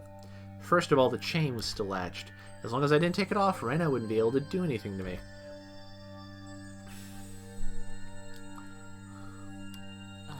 I'm quite grateful, but dinner will be ready pretty soon. Huh? Is that so? Is that so? I know you went through all the effort and everything, but, well, unable to think of a good way to refuse, my words trailed off weakly. But some of this could work as side dishes, I think. I'm sorry, we have more than enough already. My mom always makes quite a few sides, so... Huh? You have side dishes? The smile that bordered on a cringe, I dodged her questions apologetically. But the feeling I tried to ignore began creeping up my back again. I spoke as if my mom was settling down for dinner right now, but it didn't mesh well with what Rena was saying. Rena was talking as if she was aware of some obvious fact, and that I was aware of it as well. So, Keiichi can cook? What did you make, I wonder? No, well, it's not that I... Rena had assumed out of nowhere that I had made the dishes. No, not so much that I had made them, but rather my mom hadn't. Did you really make them? The side dishes? Did you, Keiichi? It wasn't me who made them. My mom did. No, she's making them. Right now. So you see, I'm sorry, but I can't eat what you brought. Rena fell silent at that moment. At that moment, I felt that light had suddenly disappeared from her eyes. How about I try guessing what Keiichi's dinner will be? It doesn't matter what I'm going to eat. Let's see. The conversation might appear natural at first glance, but Rena was firmly in control. It felt like I was being interrogated. Your dinner. I wonder, is it something that can be made with just hot water? Hey now, stop with the insults. I can't believe you belittle my mom's extravagant dinner like that. Tickets sold out, full capacity already. It's that amazing. I tried my best to put on a strong front, but I couldn't grip my teeth quite right. So instead, I looked like someone who was borderline hysterical. Reina showed no reaction whatsoever, even to that silliness. Keiichi, did your mother really leave you dinner? No, she didn't leave me dinner. She's making it right now. It's almost time for dinner. Reina had taken that assertion of mine that my mother was home and making dinner right now and was completely ignoring it. I could tell the more I panicked, the colder Reina became. Hey, Keiichi. At that moment, an uncomfortable chill crept in from the gap in the doorway. Is your mom home, I wonder? I couldn't keep up this charade anymore. Reina, she knew full well that my parents weren't home, but I'd come too far to admit that now. Anyway, my parents were here and we'd be having dinner soon. That was the situation I had concocted. So I answered. I told her she was here. She's here, of course. I could feel the humidity drying out from the surrounding air. Reina's eyes were becoming even more frigid, piercing me with their gilded glare. Why? Huh? What do you mean? I tried acting casual, but that facade was torn off me the instant I looked into Reina's eyes. That look informed me of Reina's response faster than she could open her mouth. Why have you been lying to me, I wonder? I'm not lying. That's a lie, isn't it? It's not a lie. Lies! Reina's outburst sent a jolt surging through my body. Reina and I were still separated by what few inches that slightly ajar but still chained door could afford. But despite that, I was still being cornered. My house, which I considered a safe haven until now, had become more like a dark alleyway where no one could save me. Shall I guess your dinner, Keiichi? Let's see. I knew now that Reina had already known that my parents would not be here tonight. But it was still so strange that it had come to this. Even if she somehow knew that my parents weren't home, there was no way she should be able to guess what I'd be eating tonight. But Reina said she'd guess. How could she guess it? How could she know it was instant? Cup noodles. That's right, isn't it? That I was going to eat. Wait, the cooking repertoire of a man who can't do housework is probably nothing but cup noodles after all. Look at this statistically, it was the most probable answer. That didn't mean she was guessing. I don't think you'll be full with just noodles. I think having rice and stuff will definitely hit the spot. Calm down, Keiichi Maebara.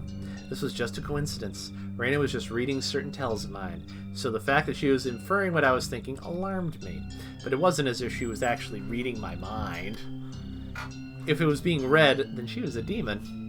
No, not a demon. Things like that, they couldn't possibly exist. Do you like them? Do you mean noodles? No. Oh, I don't know what that's supposed to be. I don't know what that is either. Murder, maybe? Things. No, blank. Reina indicated that the point my answer was addressing was wrong. Her rebuttal was so short that I momentarily didn't understand. Oh, you're literally not supposed to understand it. Okay. Her rebuttal was so short that I momentarily didn't understand the words Reina had spoken. Sorry, Reina. What did you say just now? Huh? About what? Just now, you asked me if there's something that I liked, didn't you? It wasn't long before I regretted how carelessly I pushed forward with that question. It was such a simple answer. That was why I wasn't able to comprehend it. Pork bone and ginger flavor. I wondered how I appeared in the moment my mind went completely blank until the moment I was able to recover. As my field of view began to distort, slowly swirling in a counterclockwise direction, I lost all sense of balance. Why do you know that? I didn't even deny it. That was the type of frenzied state I was in. How could Reina know even this? Not even caring as I mashed my head against the door, I fixated my gaze on Reina. But she didn't even flinch when she saw me do it. I certainly did buy them. I bought a bunch at once. I bought a whole case. How could you know that? Why, I wonder? Quite strange, isn't it? isn't it? How could you dodge the question at a time like this? The chain and the door suddenly were no longer protecting me. How do you know? Why do you know? Answer me. You bought them at 7th Mart, didn't you?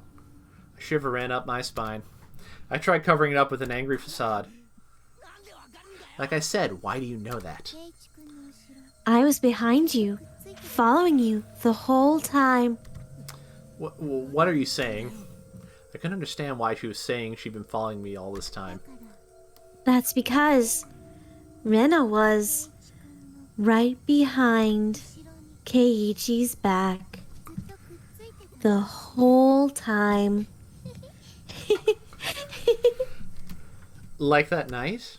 That night I was absorbed in my phone conversation with Oishi-san. I didn't even sense her being there, standing behind the door. Behind me, standing there. Just like that? When Keiichi was picking out the noodles, I was watching the entire time. You picked out so many different flavors, didn't you? Then your mom got angry. If you were going to pick the expensive ones, then you should just pick one type, she said. Then Keiichi picked out that big box of pork bone and ginger flavor that he loves so much, didn't he? I like it too. Pork bone noodles. But I can never eat a whole big bowl myself. My brain was paralyzed, dulling my senses. It might have been a defense mechanism to diminish the fear I was feeling to non-traumatizing levels. With the fear being diminished, the fog enveloping my mind was cleared away. Then I could understand what Reina was saying and started to put meaning behind her words. Even so, my fear hadn't subsided completely. It was like I was standing on the edge of a cliff, eyes closed so I didn't have to look down. It didn't actually solve any of the basic problems. I slowly took a step backwards. Fuck you, Crimson. Thank you, Crimson. As I withdrew, Reina advanced. So, Keiichi, can you open this? We can eat dinner together. I'm sure it's going to be delicious, so, okay?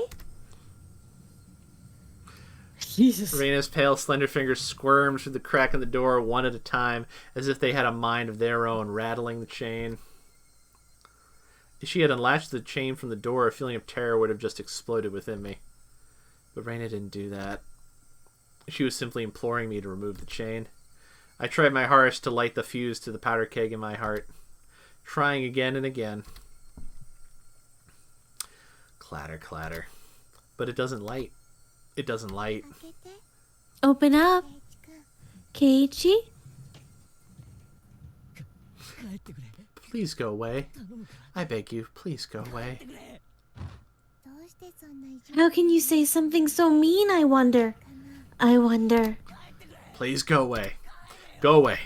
Go away. The powder keg inside me finally went off. No smoldering, it just exploded. I tackled the door. The force through the door had knocked Reina momentarily off balance. I couldn't hesitate here. I grabbed onto the doorknob with both hands, planted my feet firmly, and pulled it with all my might. That slamming sound I so desired didn't happen. I could feel a tiny disturbing bit of resistance keeping the door from closing. And the source of that was Reina's fingers. Each of those fingers wiggling, squirming around like the tendrils of a carnivorous plant through the cracks in the doorway. I forgot about this.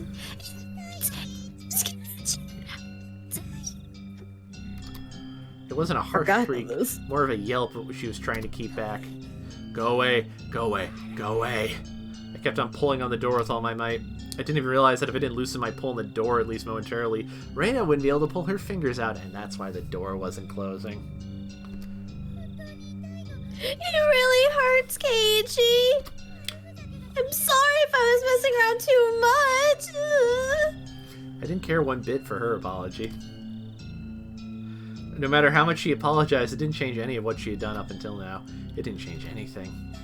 It hurts. It hurts. I'm sorry. I'm sorry. I'm sorry. Go away, go away, go away! Reina couldn't leave even if she wanted to because I trapped her fingers. Reina's white fingers had become deep red and were no longer even squirming.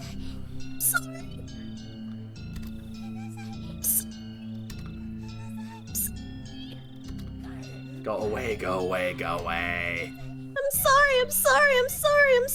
sorry. Reina's apologies were occasionally twisted with pain, but like a broken record, she was intent on repeating it over and over.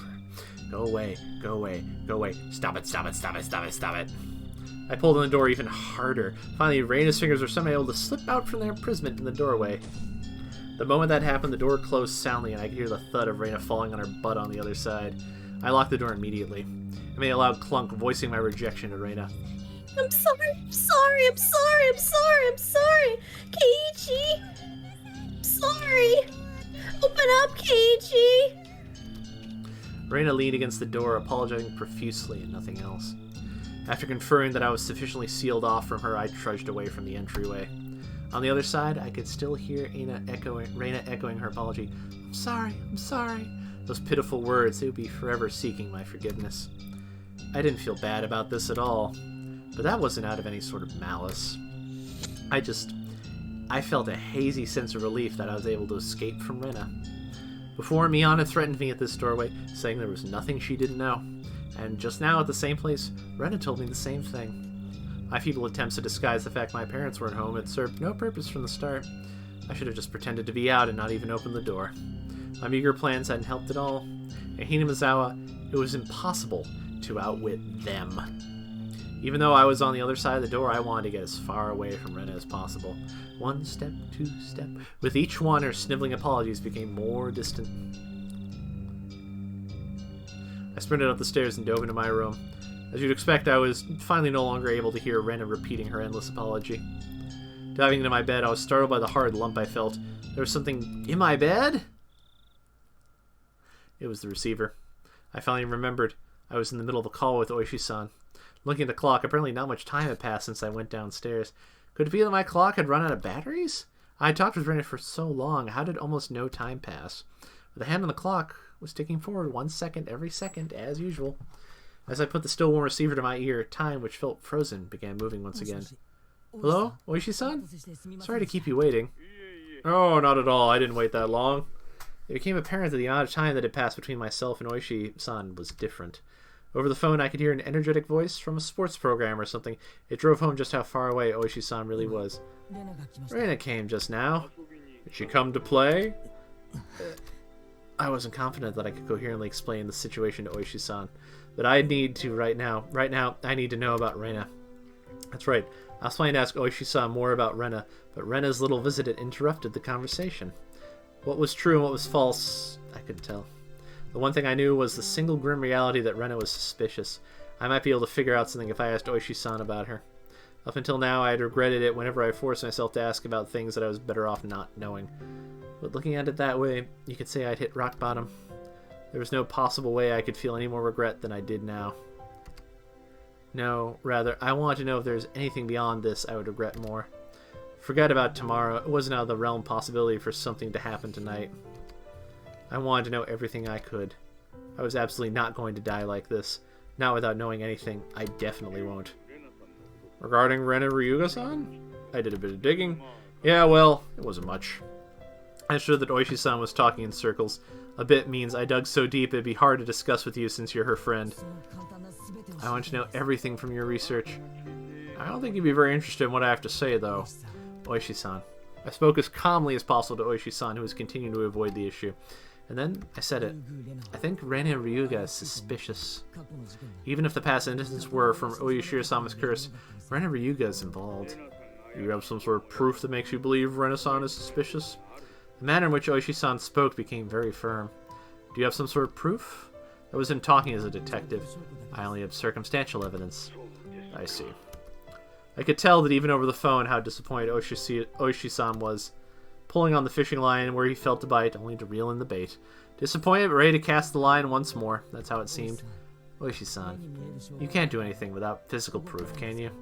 What I meant was, you can't come and save me without proof. I stuck that barb in there. As Oishi-san loved roundabout ways of saying things, he understood me just fine. It's fine, Maibara-sama. I'll protect you. That was not the least bit reassuring. Oishi-san was just using me to continue his investigation. I was just going to get killed, and my corpse would be an important piece of evidence. That's all I was to him. Whether I'm alive or dead may be of no concern to your investigation, but it's all over for me when I die. Oishi-san went silent on the other end of the line. That may have been too blunt, but I didn't care. All I needed to relay to Oishi-san was that I was currently in a very dangerous position. So please, tell me. Tell me about Reina. Satoshi transferred out. Not too far into the future, I'll probably also do what Reina called transferring out as well. But you won't be able to find my corpse. You haven't even been able to find Satoshi's body yet. Alright, Maibara-san, please calm down. I was already suppressing my agitation even without Oishi-san having to tell me. It wouldn't solve anything if I continued to scream about my mistrust in the police. It would seem that I could only depend on myself and the bat Satoshi left behind to protect myself. Then at least I wanted to know what happened before Reina transferred schools.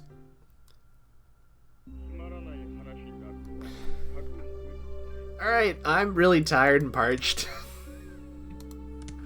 I'm gonna stop here because I'm dying. I feel that. But holy hell. Jesus Christ, this is a long chapter.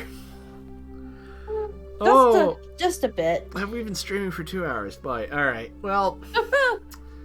So tune in next time we find out the secret history of Reina Ryuga. Yep. And I'll bring more water. You ran out of water, huh? I ran out of water. I'm almost out too. I'm almost out too. Alright. Holy hell, though. Jesus Christ on a stick. That was a lot tonight. Oh, shit's getting bad. Oh, we're in the thick of it now. Absolutely. All right, who could we go say hello to today? Who should we raid? All right, so it looks like we can send folks either to Ann Yatko, who's playing Genshin Impact, Melly Grant, who's playing Apex Legends, Kyle Phillips, who's just chatting, so I think he might have just started his stream, and Christian Lamont, who's playing Breath of the Wild right now. Oh, let's go with Christian.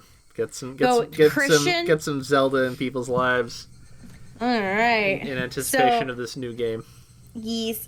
So I believe Jackson will be live again tomorrow with more Hi-Fi Rush. So be on the lookout for that. And then we don't or do have a new episode this Friday. We should be having a new episode this week, I believe. I forget nowadays. I'm tired. Because Dragon Quest Die was 2 weeks ago. You right. I'm tired. It happens. All right. Get everybody sent over to say hello to Christian Lamont. Wrap it up. Thanks, Andrew. All right. I guess we'll see you all later. Later, kids. Bye. Have fun. All right. They have been sent.